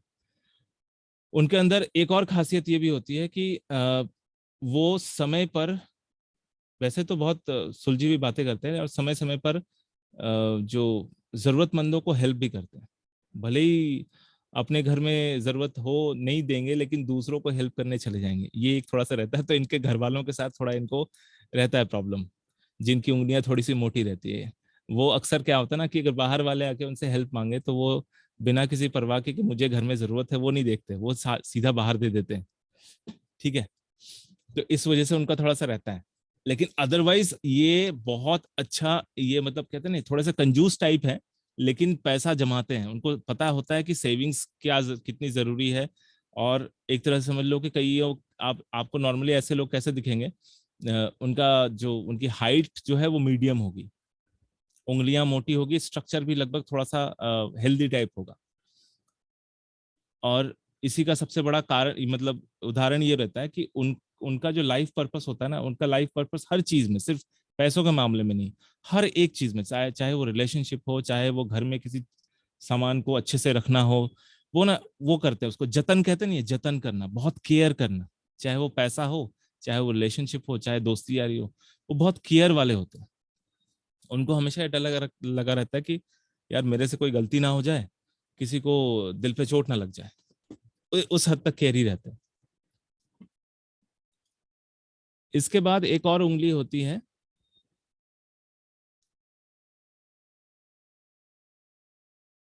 चमचा आकार या चम्मच के आकार। कैसा होता है उनका शेप, इस तरह से ऊपर की ओर जाती है और थर्ड पोर के बाद ये इस तरह से सिर्फ ऊपर वाला पोर्शन जो ना इस तरह से फैला हुआ रहता है।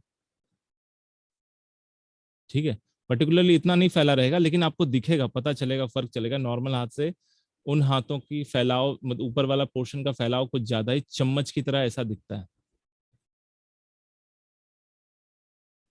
तो ऐसे लोग जो है ना, ऐसे लोग होते हैं अपनी मनमानी करने वाले। इनको किसी से कोई परवाह नहीं है, इनको जो ठीक लगता है वही करते हैं। अगर इनको ठीक लगा कि ये काम सही है, उसके लिए किसी को मारना पड़े तो मार दो, किसी को समझाना पड़े तो समझा के अपना काम निपटा लो।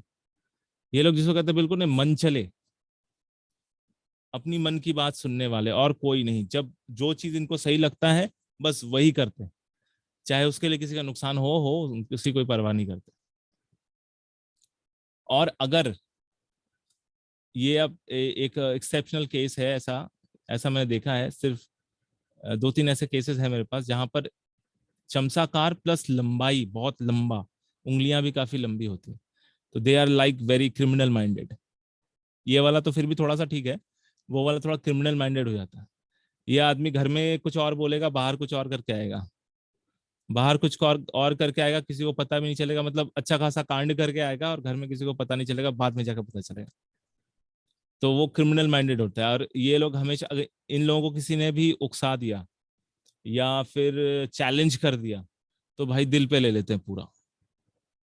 वो फिर नहीं परवाह करते कि दुनियादारी क्या है, उसने मुझे चैलेंज कैसे दे दिया, उसने मुझे चैलेंज, मतलब एक तरह से आप कह सकते हैं कि ईगोइस्टिक, ईगो काफी बड़ा रहता है उनका। अब जो है इसी कड़ी में, मतलब कि जो बेसिक स्टार्टिंग वाला जो फेज है उसमें स्किन कलर हो गया, उंगलियों का शेप हो गया, हाथ का शेप हो गया। अब जो है इन पर्वतों का जो कौन कौन सा पोर्शन किस किस ग्रह से कनेक्टेड है उसको मैं बता देता हूँ। पहला तो जब आप सभी को पता है, पहली उंगली जो होती है ये बृहस्पति के लिए है, गुरु बृहस्पति जुपिटर। दूसरी वाली उंगली शनि ग्रह के लिए है, तीसरी वाली सूर्य के लिए, चौथी बुध, पांचवा शुक्र। 5 ग्रह। शुक्र में भी, शुक्र का जो पर्वत है शुक्र के ठीक नीचे आता है। गुरु का जो पर्वत है गुरु की उंगली के ठीक नीचे आता है। शनि का शनि की उंगली के नीचे, सूर्य का सूर्य की उंगली के नीचे, और बुध का बुध की उंगली के नीचे। सिर्फ चंद्रमा और मंगल, इनकी कोई उंगलियां नहीं है, इनका सिर्फ माउंट है। चंद्रमा आता है यहां से यहां तक, और मंगल 3 भागों में बटा रहता है। यह अंतः मंगल यानी आपके अंदर कारक, मतलब जो हमारा इम्यून सिस्टम है, और ये बाह्य मंगल या आक्रामक मंगल जो आपकी पर्सनैलिटी बाहर से दिखती है। ठीक है, और इन दोनों के बीच में आता है मंगल का मैदान। और बचा रहा जो ये गैप है, ये गैप आता है राहु का क्षेत्र, और नीचे में यहां बनता है केतु। कुछ कुछ मणिबंध के साथ भी इसका कनेक्शन बन जाता है केतु का, बट राहु और केतु को बस हाथ में ये 2 ही जगह प्राप्त है। कई विद्वानों ने राहु को यहां भी दिखाया है, मतलब गुरु के ठीक नीचे, क्योंकि राहु एक ऐसा प्लैनेट है जिसके पास ज्ञान है, नॉलेज है, वो क्रिमिनल माइंडेड भी है, वो क्रिएटिव भी है, मतलब वो हर जगह है ऐसा समझ लो।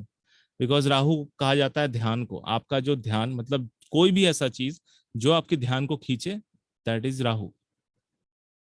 ठीक है, इसलिए उसको बृहस्पति के साथ कनेक्शन दिया गया है, क्योंकि बृहस्पति को कहा जाता है ज्ञान, और राहु के पास ज्ञान की कोई कमी नहीं है। ही नोज एवरीथिंग, एक काइंड ऑफ कि वो उसको सब कुछ पता है। ठीक है, अब मैं बहुत फास्ट बोल रहा हूँ या स्लो सबका चल रहा है, मतलब ठीक है, सबको समझ में आ रहा है? कंटिन्यू। समझ आ रहा है, बहुत क्लियर है। ओके, ठीक है, बताना कुछ कहीं पे नहीं समझ में आया तो पूछ लेना। बहुत अच्छा एक्सप्लेन कर रहे हैं सर। सर Thank एकदम you. परफेक्ट है। Thank you. अब जो है जीवन रेखा, मस्तिष्क रेखा, इनके बारे में बताता हूँ। जीवन रेखा नॉर्मली शुरू होता है बृहस्पति पर्वत और अंतः मंगल के बीच से। ये सबसे ज्यादा सबसे स्टार्टिंग पॉइंट किसी भी प्रेडिक्शन को करने के लिए, और सबसे ज्यादा कंफ्यूज करने वाला पॉइंट है ये। इसको बहुत बारीकी से समझना पड़ता है, क्योंकि जब तक आप बहुत सारे हाथ नहीं देखेंगे तब तक इस बात में मतलब दक्षता नहीं आएगी। क्यों? उसका सबसे बड़ा रीजन ये है कि बृहस्पति पर्वत और मंगल का पर्वत जो अंदरूनी मंगल है, इन दोनों के बीच में बहुत फाइन लाइन होता है, और वो एक डिवाइडर का काम करता है। जीवन रेखा जहां से निकलती है वो एक डिवाइडर का काम करता है। तो ये डिवाइडर कई बार शिफ्ट हो जाता है गुरु पर्वत की ओर, कई बार शिफ्ट हो जाता है मंगल पर्वत की ओर। तो यही है सबसे बेसिक और सबसे इंपॉर्टेंट, जहां पर हमें सबसे ज्यादा ध्यान देने की आवश्यकता होती है जब शुरुआत होती है। तो जीवन की शुरुआत यहां से होती है, बिल्कुल जहां पर जो क्षितिज कहते हैं, इसको हाथ का क्षितिज इसलिए कहते हैं कि उसके बाद से बैक वाला स्किन स्टार्ट होता है, और यहाँ से ऊपर वाला मतलब हथेली का स्किन स्टार्ट होता है, जो जॉइंट होता है, वहां से शुरू होता है जीवन रेखा की शुरुआत। वहां से होते हुए इस प्रकार से कर्व बनाते हुए शुक्र पर्वत को कवर करके फिर नीचे मणिबंध में कनेक्ट होता है, या कईयों का सीधा नीचे यहाँ तक भी आता है।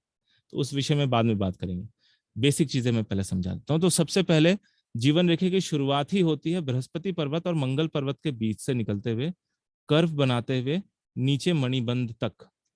ये पूर्ण जीवन, यानी जिसको कहा जाता है 120 वर्ष का जो आयु होता है, वो पूर्ण जीवन काल। मस्तिष्क रेखा, ये मेरा पर्सनल डेटा है, या कह लीजिए ऐसा कहीं लिखा नहीं है, बट मुझे ऐसा फील आया है जो अभी तक मेरे दिमाग ने जितना वो हाथ चेक किया उस हिसाब से 80% लोगों के हाथ में आपको जीवन रेखा और मस्तिष्क रेखा जुड़ी हुई दिखेंगी। ओनली 20% लोग जो है जिनके हाथ में मस्तिष्क रेखा थोड़ा सा ऊपर अलग होते हुए इस तरह से निकलती है। ठीक है, उसका कारण यह है कि 80% लोग जो है वो व्यवहार कुशल होते हैं, मतलब समाज व्यवस्था सबके साथ रहना पड़ता है, सब कुछ संभाल के चलना पड़ता है, इसलिए व्यवहारिक होता है। और 80% लोगों का अपने क्या कहते हैं, खून के साथ, अपने अपने सगे लोगों के साथ बहुत ज्यादा अटैचमेंट रहता है। ओनली 20% जो होते हैं वो बागी होते हैं, मतलब बागी इन द सेंस कि वो सब तोड़ ताड़ देते हैं, मतलब उनके लिए कुछ बाधा नहीं है, कुछ भी बंधन नहीं है, वो बस मतलब कहते नहीं, वो आत्मा नमस्ते वाली बात, वो खुली आत्मा है, बस उनको, वो उनके लिए कुछ रुकावट नहीं है। मेरा तो वही सर, मेरा वही आता था, मेरा लाइनिंग वैसा है। अच्छा, वैसा ही है, वेरी गुड। वो गैप वाला है सर। हाँ, तो ऐसे लोग बहुत ब्रॉड माइंडेड होते हैं, बहुत ब्रॉड, मतलब उनकी सोचने का तरीका बिल्कुल अलग, नेक्स्ट लेवल का होता है। वो साधारण आदमी की तरह सोच रखते हैं, लेकिन वो ठीक है, वो कैटेगरी वाइज अपने हिसाब से रहते हैं। Sorry, excuse me. एक रेखा जो मस्तिष्क रेखा निकलती है, वो गुरु पर्वत से निकल के एकदम डिफरेंट होकर अलग से निकलती है। और अक्सर मस्तिष्क रेखा की जो शुरुआत है वो मंगल और गुरु के बीच से निकलते हुए बाह्य मंगल यानी आउटर मंगल की ओर जाता है, या चंद्र पर्वत की ओर मुड़ के नीचे डाउनवर्ड हो जाता है। बस बहुत रेयर केसेस में मैंने देखा है कि मस्तिष्क रेखा इस तरह से आके ऊपर बुध पर्वत में एकदम से स्विंग होकर घूम जाना, बहुत कम, मतलब 1%, सॉरी 1% लोगों के हाथ में ऐसी रेखाएं बनती हैं, नॉर्मली बनती नहीं। एंड जिनकी बनती है they are like super genius, मतलब वो उनको वो तो लगता ही नहीं है कि वो ह्यूमंस है, वो लगता है एलियंस है। उनके उनका लेवल ही कुछ मतलब next to next to next level का होता है। जैसे रामानुजन जो हमारे गणितज्ञ थे। अब हृदय रेखा और भाग्य रेखा, इनकी शुरुआत थोड़ी सी उल्टी है। हृदय रेखा शुरू होती है इस साइड से, छोटी वाली उंगली के नीचे से शुरू होकर बृहस्पति और शनि पर्वत के बीच में या बृहस्पति पर्वत में जाती है। वैसे ऐसे भी हृदय रेखा है जो शनि पर्वत में आके रुक गई है, ऐसे भी हृदय रेखा है जो सूर्य पर्वत के आके नीचे रुक गई है। ठीक है, तो इसकी गणना भी हम लोग कैसे करते हैं, क्योंकि जीवन रेखा के साथ इसका कनेक्शन है। हार्ट रेखा, हार्ट बीट जब तक आपका है तभी आप जीवित है। अगर हार्ट बीट नहीं चलेगा तो जीवन रेखा का कोई महत्व नहीं है। कई लोगों का यह प्रश्न रहता है कि मेरी तो सर सॉरी मेरे फलाना आदमी देहांत हो गया, उनका उनका तो उनकी जीवन रेखा बहुत लंबी थी, क्यों वो चले गए? तो मैंने बोला देखो, उनका हार्ट लाइन छोटा होगा। ठीक है, तो जीवन रेखा के ऊपर पूरी तरह से हम किसी के लाइफ को निर्धारित नहीं करते, दोनों को देखना पड़ता है, जीवन रेखा plus heart line. Because without heart line आप जीवन रेखा को पूरी तरह से पूर्ण रूप से विकसित, मतलब पूर्ण रूप से उसका रिजल्ट नहीं देख पाएंगे। अब आते हैं भाग्य रेखा के ऊपर। भाग्य रेखा शुरू होती है मणिबंध से, किसी की शुरू होती है चंद्र पर्वत से, किसी की शुरू होती है जीवन रेखा से, लेकिन वो सीधा जाके खत्म होती है शनि पर्वत की ओर, इस तरह से। और उसकी गणना हमेशा नीचे से ऊपर की ओर की जाती है, ऊपर से नीचे की ओर नहीं, हमेशा नीचे से। हम यहां से अगर भाग्य रेखा शुरू हो रही है तो हमारा पहला 5 वर्ष जो है वो यहां से हम गणना करेंगे, उसके बाद धीरे धीरे धीरे धीरे ऊपर की ओर जाएंगे। ठीक है, अब होती हैं कुछ रेखाएं जो विशेष संधि रेखा भी कहते हैं उसको। संधि रेखाएं क्या काम करती हैं?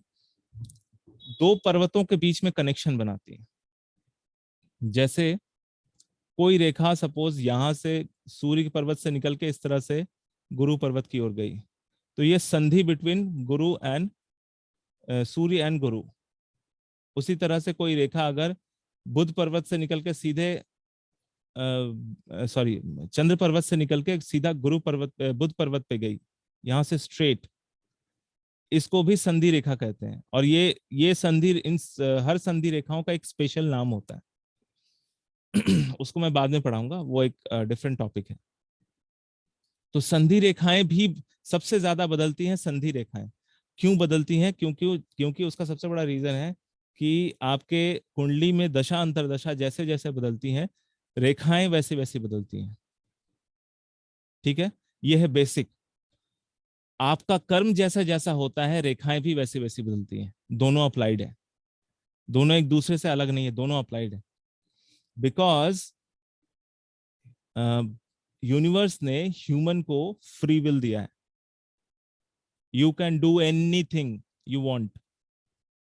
शास्त्रों ने, गुरुओं ने हमें शिक्षा और धर्म बंधन में इसलिए बांधा है क्योंकि हम डिसिप्लिन रहे। बेसिकली हम इस ग्रह के नहीं है। We are not belonging from this earth. हम लोग सच में जो मल्टीवर्स अभी आप सुन रहे हो ना, ये मल्टीवर्स कॉन्सेप्ट ये सच है। और इसका अभी भी एक रिसर्च निकला है, हालांकि अमेरिका उसको पब्लिश नहीं करना चाहता बिकॉज उनको लगेगा कि ये गलत है। तो उसका एक रिसर्च ये निकला है, एक जीवाश्म, एक फॉसिल निकला था जो बहुत नीचे, जमीन के बहुत नीचे निकला था। एक ऐसा पत्थर जहां जिसकी उम्र करीब 2 या 2.5 लाख वर्ष बताया गया। और उस जीवाश्म में, उस फॉसिल में ह्यूमन लेग का एक बहुत बड़ा सा इंप्रेशन बना हुआ है। क्या हो गया भाई, स्क्रीन कहाँ भाग गया? आपका स्क्रीन शेयर बंद हो गया है, तो आप अपना वीडियो ऑन कर सकते हैं। ओके, एक minute. Yes, yes, you are visible now. हाँ, Not तो ह्यूमंस का जो शुरुआत है इस पृथ्वी में बहुत पुराना, बहुत ज्यादा पुराना। तो ह्यूमंस के पास फ्री विल है। तो हाथ में जो रेखाएं बनती हैं वो रेखाएं आपके फ्री विल के अनुसार बदली भी जा सकती हैं। अभी भी क्या नाम है इनका, सुनीता जी, हाँ सुनीता जी पूछ रही थी हाथ की रेखाएं बदली जा सकती हैं कि नहीं। सुनीता जी, बिल्कुल बदली जा सकती है, बिल्कुल। ये आपके फ्री विल के हैं, ऊपर है। यहाँ से शुरुआत करनी पड़ती है दिमाग से कि मुझे अपनी हाथ की रेखा बदलनी है। आपने वो कहावत भी सुनी होगी ना, कहीं पे कुछ स्टोरी है ऐसा कि औरंगजेब ना कौन था, किसी ज्योतिषी को अपना हाथ दिखाने के लिए गया, अरे तुम्हारे हाथ तो तुम्हारे यहाँ तो विजय की कोई रेखा ही नहीं है। तो उसने मुझे बताओ कहाँ विजय की रेखा बनती है। तो उसने अपने खंजर से वो रेखा बना दी। तो काइंड ऑफ वैसा ही करता है, वैसे ही काम होता है। मैं नहीं बोल रहा कि हाथ काट के रेखाएं बनाओ, मतलब मैं ये कहना चाह रहा हूँ कि आप अपने थॉट से, अपने इंट्यूशन से अपनी रेखाएं बदल सकते हैं। It's very important. जैसे आज मैं पामिस्ट्री पढ़ा रहा हूं, जबकि मुझे कभी कोई आइडिया नहीं था मुझे पढ़ाना है किसी को किसी को पढ़ाना है, मुझे कोई आइडिया नहीं था, नथिंग। बस मजा आता था इसलिए मैं करता था। जैसे कि अभी राजीव सर ने जैसा बताया कि मुझे बहुत आनंद आता था, बहुत कम उम्र से इसमें समझ में आता था। तो उस तरह से तो ये मेरा फ्री विल धीरे धीरे बनता गया। जैसे हुआ ये कि मैं, राजीव सर का फोन मेरे पास, अंशुल जी का फोन मेरे पास आने से पहले 3 महीने पहले मुझे इंट्यूशन आया था कि मुझे पढ़ाना चाहिए ताकि मेरी चर्चा रहे। मतलब जो मेरा 5-10 साल पहले जो मैंने डेटा कहीं पे मेरे दिमाग में सेव है, उसको मैं रेगुलर एक्सेस कर पाऊं, ताकि मेरे काम में और भी ज्यादा बेटरमेंट दिखता रहे। ठीक है, तो मैंने सिर्फ इंट्यूशन डाला था, आया था मेरे पास। जब फिर मैंने सोचा चलो देखेंगे, कभी आ जाएगा, कभी मौका मिलेगा तो कर लेंगे। और एग्जैक्टली 3 महीने के बाद वो मौका आया। This is called intuition, this is called your free will. आपके अंदर कुछ जागृत होता है, इसका मतलब ब्रह्मांड में है, आप उससे कनेक्ट हो रहे हैं। और जैसे फ्रीक्वेंसी कनेक्ट होती है उसके बाद चीजें अपने आप बदलती जाती हैं। तो पामिस्ट्री हो, एस्ट्रोलॉजी हो, या कोई भी अकल्ट साइंस हो, फ्री विल हमेशा हर किसी के ऊपर जाता है। आपको ये पता होना चाहिए, मुझे नहीं पता आप लोगों को पता है कि नहीं, ह्यूमन इंसान के अंदर एक ऐसी शक्ति है, इतनी ज्यादा वो बड़ी है कि ब्रह्मलोक से भी परे, सप्त ऋषियों से भी परे, कहते नहीं है 7 लेयर्स हैं, 7 लोक हैं, उन 7 लोकों को क्रॉस करके ऊपर तक जा सकता है। और अगर कोई इंसान इस पृथ्वी के चक्कर को छोड़ देता है, ठीक है, जैसे ऑल द एस्ट्रोनॉट्स जो इस पृथ्वी के चक्कर को छोड़ देता है, दे बिकम इनफाइनाइट। उनके पास न तो उनके हाथ की लकीर का कोई वैल्यू है, न तो उसकी कुंडली का कोई वैल्यू है। Very practical. अभी तक मैंने जितने एस्ट्रोनॉट देखे हैं, वो वापस जब पृथ्वी पे आते हैं उनको पक्का 6 महीना लगता है स्टेबल होने में, क्योंकि वो ऑलरेडी टाइम जोन के बाहर हो जाते हैं और उनको नहीं समझ में आता कि क्या हो रहा है, क्यों हो रहा है। बस वो अपने सब्जेक्ट में रहते हैं, वो अपना सब्जेक्ट ही दिमाग में चलता रहता है। ठीक है, सर और कुछ बताना है? Thank you Mithun ji, great delivery by you and I am very sure कि हमारे सारे पार्टिसिपेंट को बहुत मजा आया होगा. And before moving to the next step I would like to share the contents here. और एक बार मिथुन जी आप just go through those content. मैं क्विकली एक बार स्लाइड शो लगा रहा हूँ. during the journey that we are going to cover the content. Can you please go through the content in a very short and precise manner, Mithun ji? Is the screen visible? Yes yes जी visible है, सबको दिख रहा है ना? जी visible है. Good. हस्तरेखा से भविष्य कथन के लिए कौन सा हाथ देखना चाहिए? ये सारे content we are going to cover it. Yes मैं इन सबको कवर करूंगा. मैं सबको बता देता हूँ, हस्तरेखा में दोनों हाथ देखना पड़ता है. कोई अगर कहे कि बाएं हाथ दाएं हाथ, नहीं, दोनों देखना होता है, बोथ द हैंड्स. ठीक है. हस्तरेखा विशेषज्ञ को भविष्यवाणी करते समय किन बिंदुओं पर विचार करना चाहिए?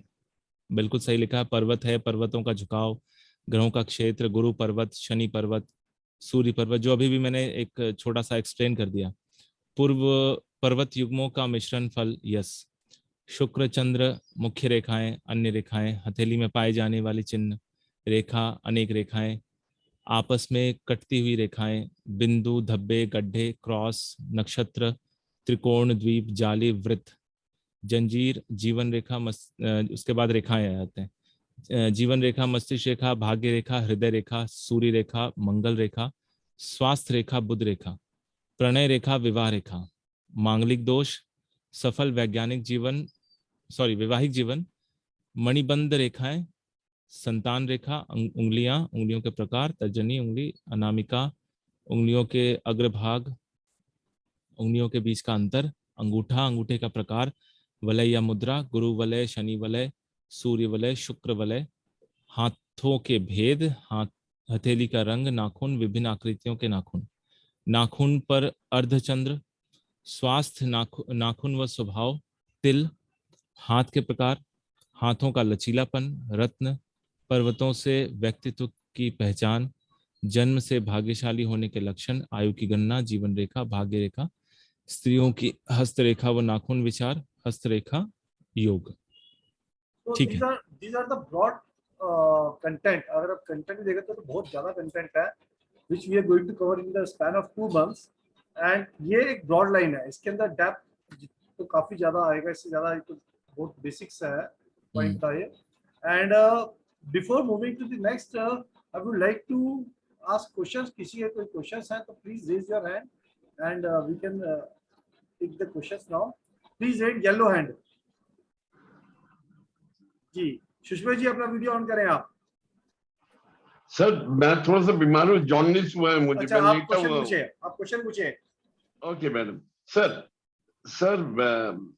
I have come across very few palmists, but I have come across a number of astrologers.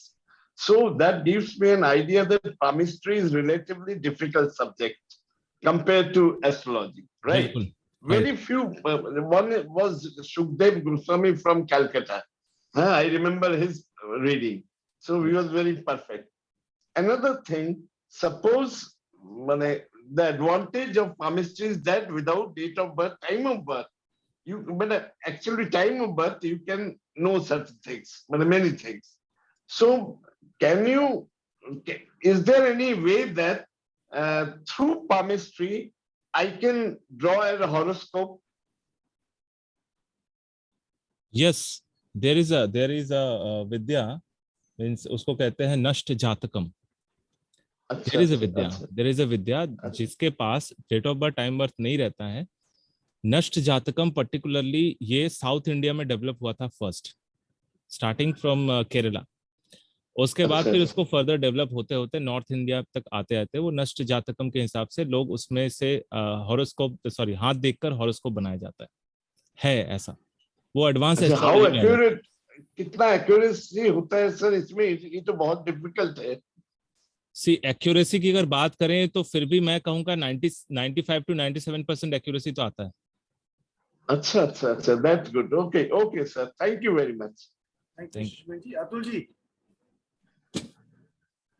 Sir जी इसमें मतलब इसमें हस्तरेखा जो है वो ज्यादा मतलब वो रहता है कि कुंडली वगैरह उसमें रहता है? इसमें तो टोटल कैलकुलेशन रहता है, इतना सारा कैलकुलेशन होता है कुंडली में। हाँ हाँ बिल्कुल। उसमें भी तीन तीन सेगमेंट है, केपी मतलब तीन तीन अलग अलग है सेगमेंट है इसमें भी, एस्ट्रोलॉजी में भी। फिर कौन सा मतलब परफेक्शन ज्यादा किसमें रहता है? अब मैं बताता हूँ आपको, सीधा सीधे पॉइंट पे बताता हूँ। आपने सवाल बहुत सही पूछा, ये कंफ्यूज करने वाला सवाल भी है। अक्सर लोग कंफ्यूज रहते हैं कि मुझे वैदिक सीखना चाहिए, केपी सीखना चाहिए, भृगु सीखना चाहिए, लाल किताब सीखना चाहिए, क्या सीखना चाहिए। ठीक है, आप सीधा स्ट्रेट कट एक स्ट्रेट लाइन ड्रॉ कर लो कि जो भी एस्ट्रोलॉजी में, मतलब पर्टिकुलर एस्ट्रोलॉजी में आप कहें तो शुरुआत वैदिक से ही है। किसी ने पर्टिकुलर एक टर्म पे एक्सपर्टीज लिया है, उसको एक अलग नाम दे दिया है। बट देखना कुंडली हमें वो 12 राशियां ही देखनी है, उसके बाहर जाकर कुछ नहीं देखना होता। ठीक है, लाल किताब का कॉन्सेप्ट बहुत हद तक एक ऐसा पैरामीटर है जो समझ लीजिए कि इंट्यूटिव है ज्यादा। केपी प्रोसेस वो पर्टिकुलरली नक्षत्र के ऊपर है, वो नक्षत्र रिलेटेड चीजें दिखाता है। ठीक है, जेमिनाई प्रोसेस वो कुंडली के बाहर भी नहीं गए, वो सिर्फ ग्रह नक्षत्रों के कॉम्बिनेशन को मिलाकर उन्होंने प्रिडिक्शन किया, उनका एक अलग ही लेवल का है। तो जेमिनाई प्रोसेस और लाल किताब प्रोसेस ऑलमोस्ट सिमिलर है। और अपना जो वैदिक है वो सबसे बेसिक है और वहीं से शुरुआत है, वो बीज है। उस बीज के बिना ये बाकी के डेवलप नहीं हो पाते। ठीक है, और अब आते हैं palmistry, comparison between palmistry and astrology. जिसके पास डेट ऑफ बर्थ नहीं है वो तो भैया पाम ही दिखाएगा, उसके पास कोई दूसरा चारा नहीं है। और जिसके पास है वो दोनों में इंटरेस्टेड है। पामिस्ट्री अगर सही सही एकदम इंसान जैसा ऐसा कई लोग भ्रमित करते हैं। अगर आप, जैसे मैंने अभी इनसे कहा, मिस्टर चैटर्जी से कहा अभी, कि उस नष्ट जातकम से हम 95 to 97% तक एक्यूरेसी ला सकते हैं। ठीक, कुंडली में 100% एक्यूरेसी आता है, बस इतना ही डिफरेंस है। 2 और 3% थोड़ा इधर उधर पामिस्ट्री में रह जाता है, लेकिन फिर भी एक्यूरेसी आ जाता है।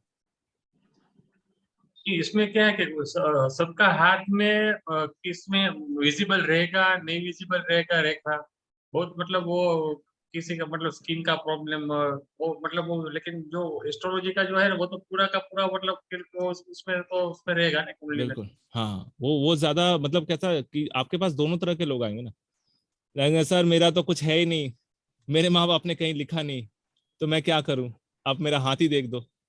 ठीक है, तो वो ऑप्शन है। आज के डेट में मॉडर्न युग में कम से कम मैंने देखा है जो 80s के बाद से जो भी पैदा होगा, 80s से लगभग सबके पास date of birth, time of birth, place of birth है। 80s के पीछे वाले जो पुराने हैं उनके पास नहीं है। तो वहीं से, इसलिए मैं कह रहा हूँ ना, मेरी एज में अगर मैं किसी हॉस्पिटल में किसी पेशेंट का हाथ देख रहा हूँ ना, तो मोस्ट ऑफ द टाइम मैंने ये देखा है कि 50+ या 60+ लोग ही आते हैं हॉस्पिटल में, कम एज वाले नहीं आते। तो 50+ और 60+ के पास, उनके पास 50 साल का, 60 साल का एक्सपीरियंस है, तो उनसे बात होती है, इंटरेक्शन होता है।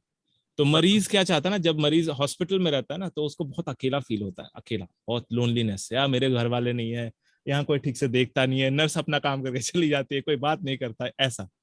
तो जब उनसे बात होती है ना, तो उनका एक्सपीरियंस पता चलता है, और उनके एक्सपीरियंस और उनका हाथ ये मैच कराया जाता है। ये मेरा प्रैक्टिकल, मतलब मैं अपनी तरफ से जो बता रहा हूँ, मैं मैच करता हूँ उस तरह से, और उस तरह से मुझे और भी ज्यादा मतलब क्लियर नॉलेज आता है।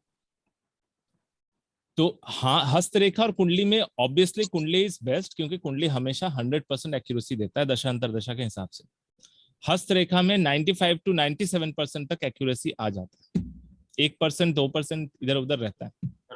बट अगेन अतुल जी, दोनों मोडालिटीज एक दूसरे को कॉम्प्लीमेंट करती हैं। बिल्कुल बिल्कुल, तो दोनों कनेक्टेड है। बेनिफिट ये भी आता है कि अगर किसी को एस्ट्रोलॉजी और हस्तरेखा दोनों आता है, उसकी प्रेडिक्शन या उसकी क्वालिटी ऑफ प्रेडिक्शन बेटर हो जाती है, उसकी एनालिसिस बेटर हो जाती है, यस, अध्ययन बेटर हो जाता है।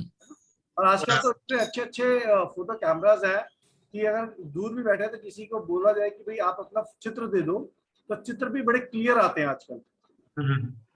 तो अभी तक चित्र से ही काम किया, हम तो काम भी चित्र से ही करेंगे। बिल्कुल बिल्कुल मैं तो चित्र से ही काम होगा। मैं तो 5 साल से वही कर रहा हूँ, चित्र से ही हो रहा है सब।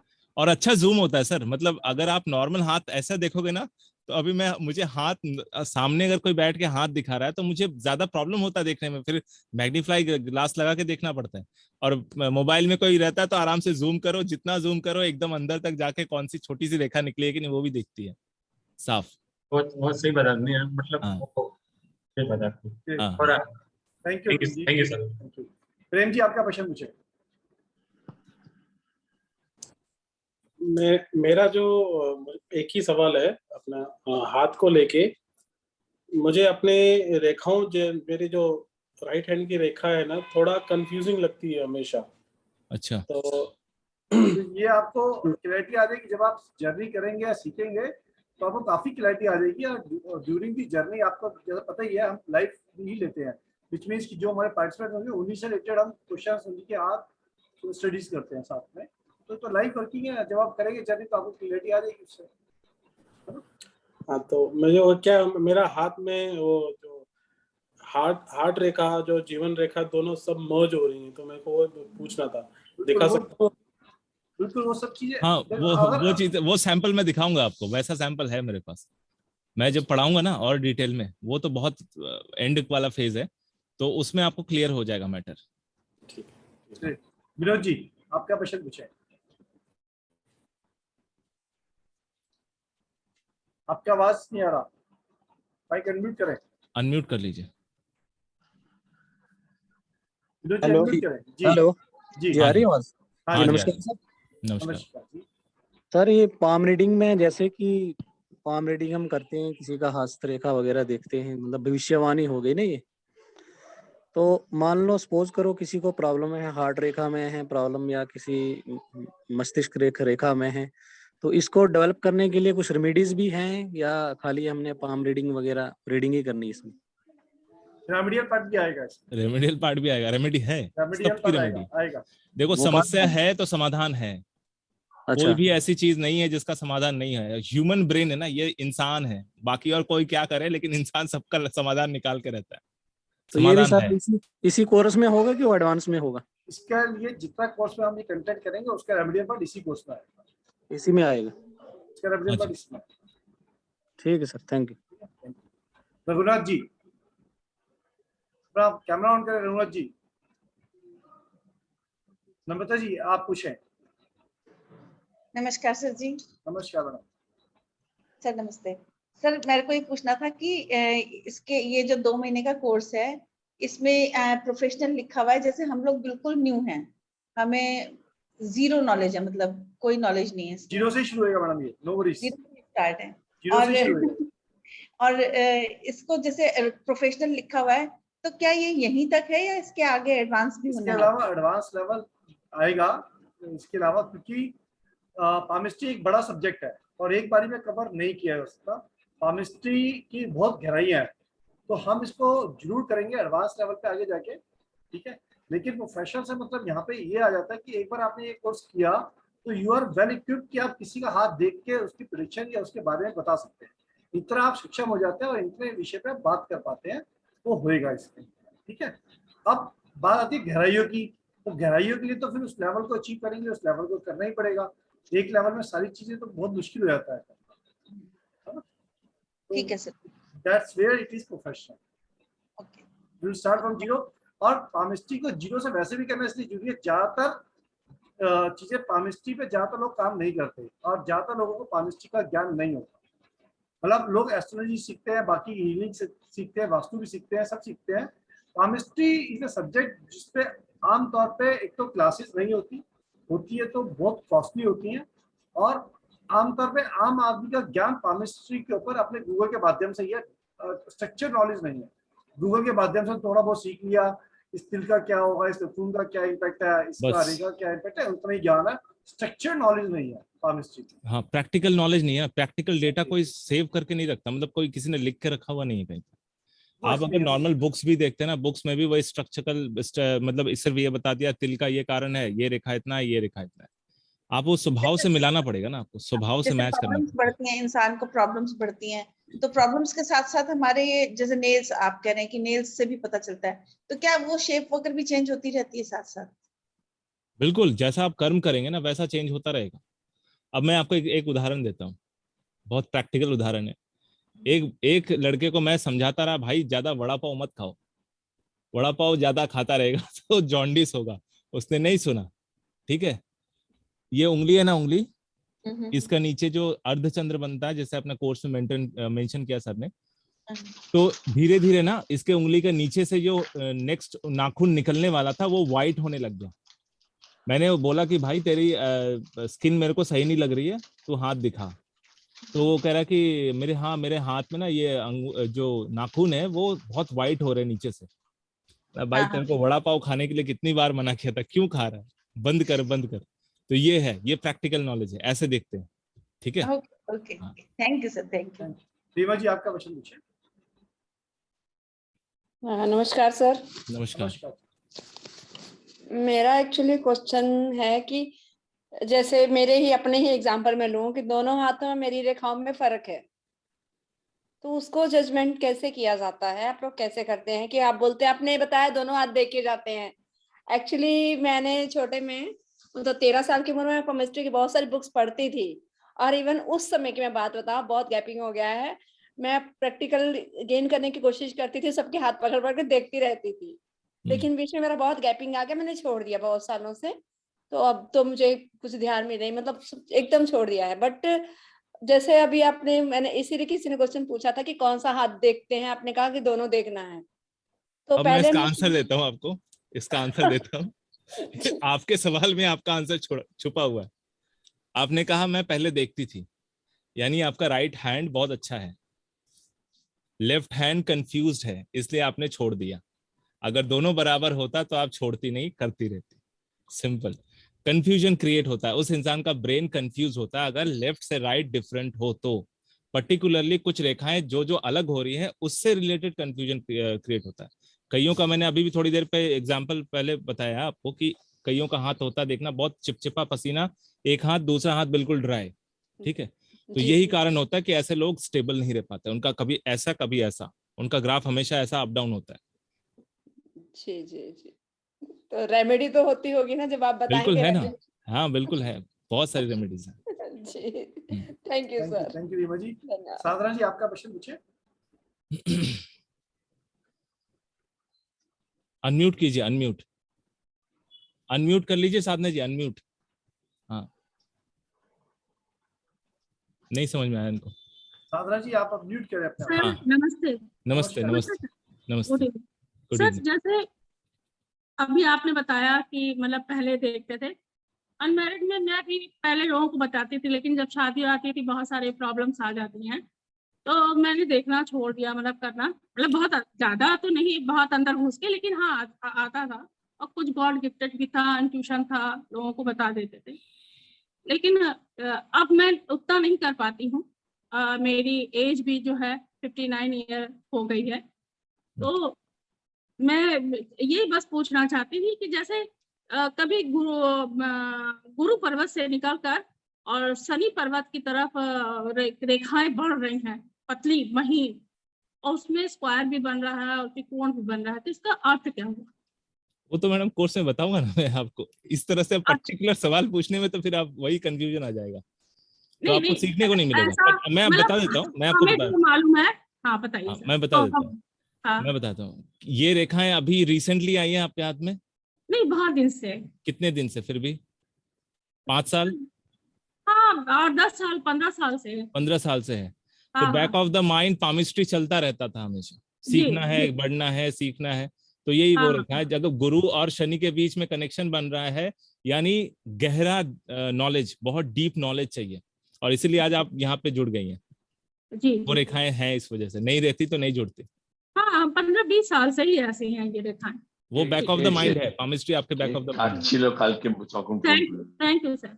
हाँ जी। Thank you. नीना जी आपका वीडियो ऑन करें, रघुनाथ जी आपका वीडियो ऑन करें, अपना क्वेश्चन पूछिए वीडियो ऑन करके। सर मुझे ये पता करना था, जैसे आप रेमेडीज देते हैं या बीच में टिप्स देते हैं, तो we are suppose to note them, कि उनको राइटिंग में हम अपने पास लिख के रखें, या आपका जैसे सुनने से हम सीख जाएंगे, या मतलब हमें दोनों कर सकते हो, दोनों काम दोनों कर सकते हैं। दोनों काम करें, सीख भी जाएंगे प्लस टिप्स को नोट भी करके रखें, दोनों काम करके। नहीं तो जैसे आपका जो पीपीटी वगैरह होता है, जैसे उस टाइप के आपके नोट्स आप हमें देंगे उस टाइप में, या कुछ समरी ऑफ रहेगा? Notes will be shared to you. Okay, मतलब वो नोट्स अपने आप में इतने कंप्लीट होंगे ना कि जो आप और- सिखा रहे हैं इट्स ऑल देयर, कि उसके अलावा भी, क्योंकि क्या होता है जब हम लिखने में फोकस करते हैं तो हम सुनना छोड़ देते हैं, फिर हम नहीं आपको भी नहीं, बार बार एक बात डिस्टर्ब बताता हूँ, करते हैं। आप ये पूरा सेशन जैसे रिकॉर्ड हो रहा है ना, तो आपको रिकॉर्डेड भी मिलेगा। अगर आप कहीं पे नहीं मिस हो रहा है तो आप देख सकती है ना वहाँ पे कि क्या मिस हो गया। मीना जी, जो एक्सप्लेनेशन होती है ना वो ज्यादा होती है, और जो रिटर्न होता है ना वो उतना नहीं होता, क्योंकि नहीं होता। एक्सप्लेनेशन बाय एक्सपीरियंस होता है। हाँ हाँ हाँ तो हाँ। बाय एक्सपीरियंस को रिटर्न में नहीं डाला जा सकता। रिटर्न जो होता है वो टेक्सचर के रूप में होता है, टेक्स्ट के रूप में होता है, वो समरी ही होती है वो। और ओके। इसीलिए वीडियो से जो आप जब आप क्लास कर रहे हो तो थोड़ा बहुत आप अपने हिसाब से थोड़ी नोटिंग करनी चाहिए, लेकिन समरी ऑफ नोट्स भी मिलेंगे, पीडीएफ के फॉर्म में मिलेंगे। Okay okay, thank you. Raghunath ji आपका क्वेश्चन पूछे। हाँ हेलो सर। सर मेरा सवाल है कि मैंने वैदिक भी पढ़ा है और केपी भी पढ़ा है। कभी कभी हम क्या करते हैं, वैदिक और केपी देख के हम लोग एक इवेंट प्रेडिक्ट कर दे कि बाबा ये साल आपकी शादी हो सकती है, बट समटाइम वो होता नहीं। सो कैन आई रिलेटेड कि वो उस समय वो रेखा डेवलप्ड हो रही है तो पक्का उसकी शादी होने के चांसेस है? बिकॉज जो कोई भी क्लाइंट आएगा वो मुझे यही पूछेगा कि इस साल मेरी शादी होगी, या इस साल मुझे बच्चे होंगे, या इस साल मुझे अच्छा जॉब मिलेगा क्या। So by palmistry we can predict that ये चीज होने वाली है कि नहीं। बिकॉज बहुत बार क्या हो जाता है, वी आर ह्यूमन, मिस्टेक्स हो जाते हैं, बट कई बार हम लोग को रेक्टिफिकेशन करने के लिए कोई टूल होना बहुत चाहिए। तो पामिस्ट्री में हम वो कर पाएंगे क्या? बिकॉज क्या हो जाता है कि हम लोग इवेंट तो डिसाइड कर देते हैं कि या भाई शादी होने वाले, पर होती ही नहीं कभी कभार। जी रघुनाथ जी आपका सवाल समझ गए हम। जी पामिस्ट्री आपको हेल्प करेगी प्रिडिक्शंस में, it will help you to predict शादी है, बच्चा है, या और कोई इश्यूज है लाइफ के। पामिस्ट्री का पर्पस ही यही है। अगर पामिस्ट्री इन सब चीजों को रिलेट नहीं कर पाएगी तो पामिस्ट्री काम क्या करेगी, फिर किस काम आएगी आपके, राइट? यही तो उसका पर्पस है कि वो प्लैनेट की जो लकीरें हैं वो उसका रिजल्ट दे रही है नहीं दे रही है, उसके पर्वतों में कितना दम है कितना दम नहीं है, वहाँ पे यस है नो है, वो सारी चीजों को रिलेट करने के लिए पामिस्ट्री इंपॉर्टेंट है। अगर वो रिलेट नहीं होगा तो पामिस्ट्री का कोई यूज नहीं होगा। एक और बात मैं यहाँ पर सर के साथ ऐड करना चाहता हूँ। सर ने बिल्कुल सही बोला। अब देखो दो तीन चीजें आपने बोला, आपने केपी सीखा हुआ है और वैदिक भी सीखा हुआ है। आपने ये भी बोला कि इवेंट प्रिडिक्ट कर दिया लेकिन वो हुआ नहीं। मैं एक बहुत मुझे मेरा एक्सपीरियंस, मतलब बहुत छोटा एक्सपीरियंस है, कि इंसान का फ्री विल ही उसको रोकता है। सपोज आज का दिन है शनिवार, आपके पास एक ऐसा इंसान आएगा जो दिखने में दुबला पतला होगा, मिडिल एज होगा, सर के बाल सफेद होंगे और आपसे बोलेगा सर खाने को पैसे दो। तो आप क्या समझोगे? आज शनिवार है और शनिवार के दिन शनि आया है मांगने के लिए, और आपका सबकॉन्शियस माइंड एक्टिव नहीं है। कॉन्शियसली सोचो क्या यार, तो हाथ पैर है, जाना खुद कमा के खा ले। आपने क्या किया? उसको भगा दिया। किससे भगाया? अपने फ्री विल से। तो ग्रह आपके पास आए थे, आपने मना कर दिया। मैक्सिमम केसेस में यही होता है। इवेंट होना है, नक्षत्र आ गए हैं, सब कुछ बन गया है, पूरा पूरा मौसम बना हुआ है, माहौल बना हुआ है, लेकिन फ्री विल ही नहीं है। जब फ्री विल नहीं है तो फिर कनेक्ट कैसे होगा? जैसे अगर आप मोतियों की माला बनाते हैं तो कहीं जाके वो जुड़ता है ना, तो जहां पे वो जुड़ता है वो जुड़ने नहीं दे रहे, that is called your free will. तो जिसके बारे में आपने प्रेडिक्ट किया है उसकी उस समय मानसिक अवस्था ऐसी नहीं है कि वो शादी करने के लिए हाँ बोले, तब ये ब्रेक होता है। चाहे भी इसमें आप पामिस्ट्री का प्रेडिक्शन लगा लो, कुंडलियों का प्रेडिक्शन लगा लो, हर हाल में यही होता है जहां तक मैंने देखा है। बाकी भगवान की मर्जी, मतलब मैंने अपना एक्सपीरियंस शेयर किया है। सर यही तो प्रॉब्लम होता है। बहुत बार क्या हो जाता है, हम लोग सही डायरेक्शन पर चल रहे हैं पर सामने वाली की किस्मत में वो नहीं है तो वो नहीं हो रहा है। सो दैट टाइम वहाँ पे पामिस्ट्री आपको हेल्प करेगी। हाँ यस, वहां पामिस्ट्री हेल्प करती है ना, हाथ तो देखना पड़ता है। हाथ की रेखा डेवलप करनी पड़ती है, वहां पर देखना so we can gain our more confidence कि भाई मेरा सही चल Yes. रहा था लेकिन इसके जी। नसीब में नहीं है तो नहीं हो रहा है। हाँ। Sometimes you doubt your our own self कि हम लोग होता है, ऐसा होता है, अक्सर होता है। आप इस लाइन में आपके साथ भी बहुत सारे हुए, मेरे साथ भी हुए, लेकिन चेक करना पड़ता है थोड़ा डिटेल में बैठ के ना, उस पर्टिकुलर इवेंट को अगर मतलब क्या कहते हैं फॉलो अप करना है, उसको प्रॉपरली अंदर जाके चेक करना है ना, पूरा और भी डिटेल में जाना पड़ता है, फिर और अंदर घुसना पड़ता है, उसका और डिविजनल करना पड़ता है, हाथ की रेखाओं में और जूम करना पड़ता है।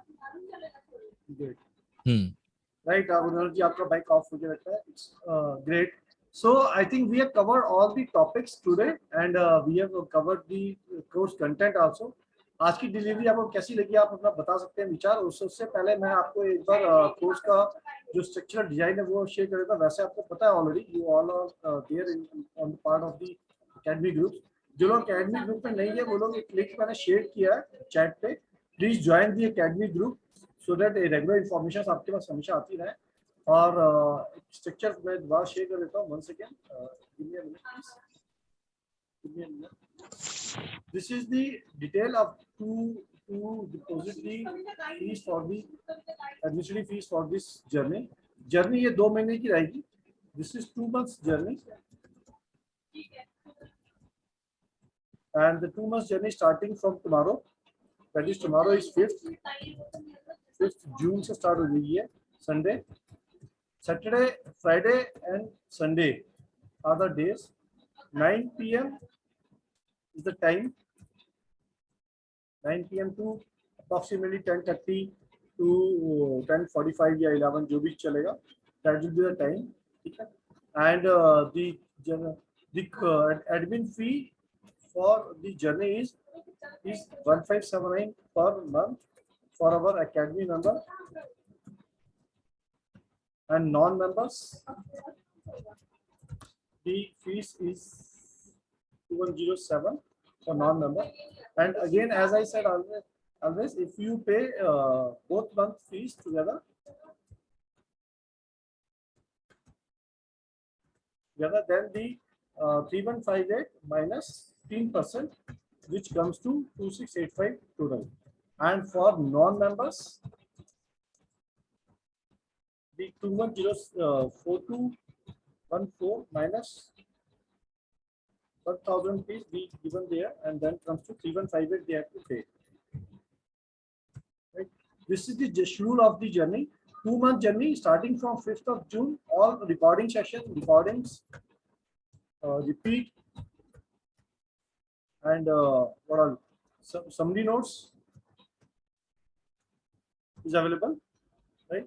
And Friday, Saturday इसके class आएगा. Friday and Sunday, sorry.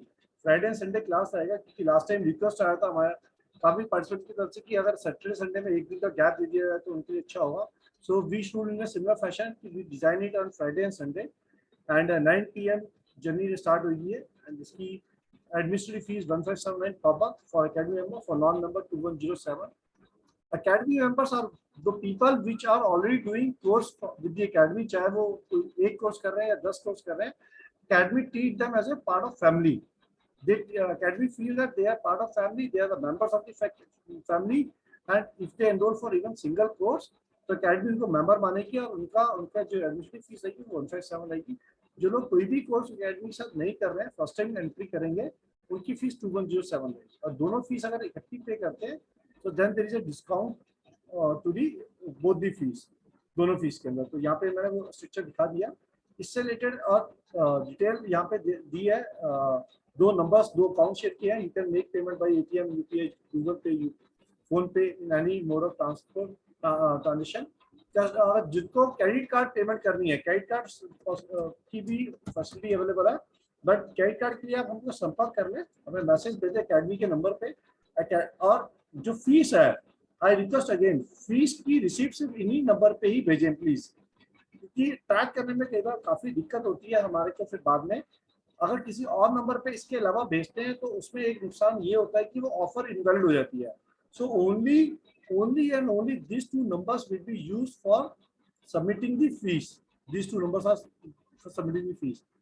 और ये सेकंड नंबर है जो जिसमें मैं बॉक्स ला रहा हूँ, ये एकेडमी का नंबर है. ये एकेडमी का टीम इसको एसेस करती है और आपकी जो भी प्रॉब्लम आती है वीडियो से रिलेटेड, किसी और सब्जेक्ट से क्वेरी से related, you can always connect with this number, message डाल सकते हैं, इस पर कनेक्ट कर सकते हैं किसी भी समस्या के लिए आपकी, and this problem will be sort out, problem will be address. ये अकेडमी का नंबर है, इसमें लिख सकते हैं। मैं अपना नंबर भी यहाँ पे लिख रहा हूँ। दोस्त हु आर फील दैट उनकी इश्यूज रिजॉल्व नहीं हो रहे, they can always connect me on this number. So ये भी आप नोट कर सकते हैं नंबर मेरा, एंड आप इसका एक स्क्रीनशॉट ले सकते हैं ताकि आपके पास सारी इन्फॉर्मेशन एक पेज पे आ जाएगी, entire detail will be on one page. आप इसका स्क्रीनशॉट ले सकते हैं, या actually I request if you can take a screenshot of it and put it on the group. So you please take a screenshot of it. Right. So I'm removing the screen now. I think all of you have. So just give me a second. किसी का कोई प्रश्न नहीं अभी? हाँ sir जी। जी जेतु जी। जी sir ने वो बताया उनका YouTube चैनल, तो उनका एक जरा लिंक डाल दे तो। Astro Gemini. ओके, वही नाम से। जी एस्ट्रो जेमिनी, उन्होंने लिखा हुआ अपने स्क्रीन पे एस्ट्रो जेमिनी। हाँ sir, you can remove it, मैंने कर लिया स्क्रीनशॉट। राइट। सो किसी का कोई प्रश्न, किसी का भी कोई अपना अनुभव शेयर कर सकते हैं आप। आपको कैसा लगा आज का कार्यक्रम, आपको कैसा लगा आज का नॉलेज और ओवरऑल एक्सपीरियंस? या शिल्पा जी आपने हैंड रेज किया, शिल्पा जी बताएं। सर नहीं, मेरा एक क्वेश्चन था सर कि ये एस्ट्रोलॉजी से रिलेटेड होता है, ये जो हाथ हम जो देखते हैं, इज इट इंटरकनेक्टेड? जी, क्योंकि पामिस्ट्री, पाम जो है 9 प्लैनेट पे ही काम करता है, और जितनी लाइन है सारी प्लैनेट को कनेक्ट करती हैं, तो it's an added advantage, astrology के साथ कनेक्टिंग है और कॉम्प्लीमेंट्री स्टडी है ये। Okay sir, thank you sir. Great. Any other question? Neena ji. Sir अभी आपने एक छोटा सा ऐसे एग्जाम्पल दिया था कि शनि के दिन कोई शनि वाला बंदा आया और मतलब उसने मांगा और आप कनेक्ट नहीं हो पाए। आज बाय चांस आपके कहने से मुझे लगा आज हमारे यहाँ वो 3-4 वो लोग आए थे जो बहुत जोर से डांस वांस करते हैं और ताली वाली बजाते हैं, वॉट एवर जो सीन क्रिएट सा करते हैं, एंड वो पैसे मांग रहे थे। तो मैंने अभी उनको भगा दिया कि नहीं प्लीज, यहाँ पे घर पे मेरे यहाँ सिर्फ थोड़ा सा रेनोवेशन का काम हो रहा है, कुछ नया घर नहीं है। ठीक है, ठीक है, कोई बात नहीं, कोई बात। जो हो गया वो हो गया, जो हो गया सो हो गया, छोड़ दो। आगे से ध्यान रखा जाए चीजों का, जो हो गया उसको भूल जाओ। नहीं तो इसके पीछे लॉजिक था क्या कुछ? बिल्कुल लॉजिक था ना। क्या था बताइए? इसका लॉजिक ये होता है कि पर्टिकुलर डे के, अगर किसी पर्टिकुलर डे में कोई इंसान आपके दरवाजे पे आके आपसे कुछ मांग रहा है ना, तो आप ये हमेशा, मैं इसलिए बोल रहा हूँ कि आप लोग एस्ट्रोलॉजी पे विश्वास करते हैं, इसलिए कई लोग उसको विश्वास नहीं करते हैं तो वो उड़ा देते हैं हवा में, तो उनके लिए अच्छा है। लेकिन अगर आप एस्ट्रोलॉजी पे विश्वास करते हैं तो आप हमेशा यह ध्यान रखना कि आपके आसपास जो भी चीजें हो रही हैं बिकॉज ऑफ द प्लैनेट्स, वो पर्टिकुलर उस दिन कोई प्लैनेट अगर आपसे मांगने आया है तो इसका मतलब ये है कि ईश्वर ने उसे भेजा है आपके पूर्व जन्म में कोई ड्यू लेने के लिए। उसका पैसा आपने लास्ट जन्म में नहीं दिया था तो उसको दे दो। ओके, ठीक है। इसके विषय ये भी एक बहुत बड़ा रिसर्च का विषय है, इसमें भी बहुत अलग से पढ़ाई होती है। अच्छा, पास्ट लाइफ। हाँ, आई अंडरस्टैंड पास्ट लाइफ में, बट आप एक बात बताइए, जैसे ये तो कोई छोटा मोटा अमाउंट भी, जैसे मैं अगर इसको 100-200-500 रुपए देती तो शायद ये लोग एक्सेप्ट भी नहीं करते। ये तो थाउजेंड्स में मांगते हैं, 20,000, 21,000, 50,000। तो आप इतना बड़ा अमाउंट निकाल के तो कभी भी नहीं देंगे ना। नहीं, बार्गेनिंग करो ना। आपको बार्गेनिंग करने के लिए मना थोड़ी कर रहा हूँ, करो बार्गेनिंग कि मेरा बोलो मेरा कैपेसिटी इतना है भाई, मेरे घर का काम चल रहा है, मैं कहाँ से लाके दूं। बार्गेनिंग करो। हाँ, ओके, थैंक यू सर। हाँ बस जी। किसी का कोई और प्रश्न, किसी का कोई और क्वेरी है तो बताएं, और अपना एक्सपीरियंस आपको कैसा लगा आज का वेबिनार, सब्जेक्ट कैसा लगा, एंड आपको मजा आया नहीं आया आज के सब्जेक्ट में, अपना एक्सपीरियंस शेयर कर सकते हैं आप। जी सर, मुझे तो बड़ा मजा आया क्योंकि मेरा बहुत इच्छा थी बहुत टाइम से ये सीखने की, और now this area is also open, so I am very excited. Great, thank you. Yes, anyone else? Most welcome. जी अनिता जी, आप कुछ कहना चाह रही हैं? सर, और कितने कोर्सेस में हम ज्वाइन करेंगे? Thank you very much sir. Every course एक से बढ़कर एक आ रहे हैं और टीचर्स भी आपके इतने अच्छे हैं। कि एक भी कोर्स छोड़ने का मन नहीं कर रहा है। Thank you very much sir. I have one doubt, आप बोल रहे हैं ना फ्री विल, उस हिसाब से लाइंस चेंज होंगे, लेकिन स्टार्स जब हम जन्म लेते हैं तो उस हिसाब से जब हम हॉरोस्कोप बनाते हैं तो वहां पे तो कुछ चेंजेस बोलते नहीं है ना, तो how do we match the two? हमारे कर्म जो है उसके अंदर अपॉर्चुनिटी होती है, हॉरोस्कोप के अंदर भी बहुत सारी अपॉर्चुनिटीज होती हैं, तो ऐसा नहीं है कि उसमें सिर्फ मैलिफिक ही है, उसमें अपॉर्चुनिटी बेनिफिक भी है। अब वो हमारा माइंडसेट है, जिस टाइम पे हमने क्या अपने माइंडसेट से काम लिया, अपने कर्म क्या किया, वो अपॉर्चुनिटी या मैलिफिक दोनों में, बेनिफिक और मैलिफिक दोनों में कन्वर्ट होगा। अगर right trend, right mindset, right intent के साथ काम किया तो वो मैलिफिक को रिड्यूस करेगा, बेनिफिक को बढ़ाएगा। अगर वही उसका विपरीत होगा तो नुकसान। सिंपल। तो एस्ट्रोलॉजी के अंदर अपॉर्चुनिटीज भी होती है, तभी तो हम अपने उपाय करते हैं, तभी तो हम अपनी चीजें चेंज कर पाते हैं। ठीक है, वो सब पामिस्ट्री एडर एडवांटेज है, वो एक्सटेंडेड पामिस्ट्री को आप समझ सकते हो कि एस्ट्रोलॉजी की एक्सटेंडेड आर्म है। पामिस्ट्री से एस्ट्रोलॉजी अपनी जगह काम करती है, एक्सटेंडेड आर्म की तरह से वो पामिस्ट्री हेल्प करती है, उसके ऊपर गाइडेंस देती है, उसके ऊपर बताती है और हमारा मार्गदर्शन पामिस्ट्री के साथ। Okay, thank you sir, thank you जी। शिल्पा जी। सर जैसे ये कह रहे हैं, सर कह रहे हैं कि कोई आता है आपसे मांगने तो उनको मना नहीं करना चाहिए। तो सर जैसे जो रास्ते में हम लोग जाते हैं और वो बेगर्स वगैरह आते हैं, छोटे बच्चों को लिए रहते हैं, तो कहा तो ये जाता है कि इनको एनकरेज मत करो कि मतलब बच्चों को ये चोरी करते हैं और बच्चों को वो करते हैं, तो और उनको हम हार्ड वर्क करने से रोक रहे हैं, तो फिर ये कैसे, मतलब थोड़ा मुझे कंफ्यूजिंग लग रहा है कि मतलब इज इट रॉन्ग कि हम मना करें और इसको एनकरेज ना करें कि, और इज इट जी देखो, हम अपना कर्म कर रहे हैं जी, हम अपना कर्म राइट इंटेंशन, राइट माइंडसेट से कर रहे हैं जी। हर इंसान का अपना कर्म है। वहां पे फुटपाथ पे बैठा हुआ व्यक्ति, उसका अपना कर्म है जी। वो हमारे पास अपनी पीड़ा लेके आया है।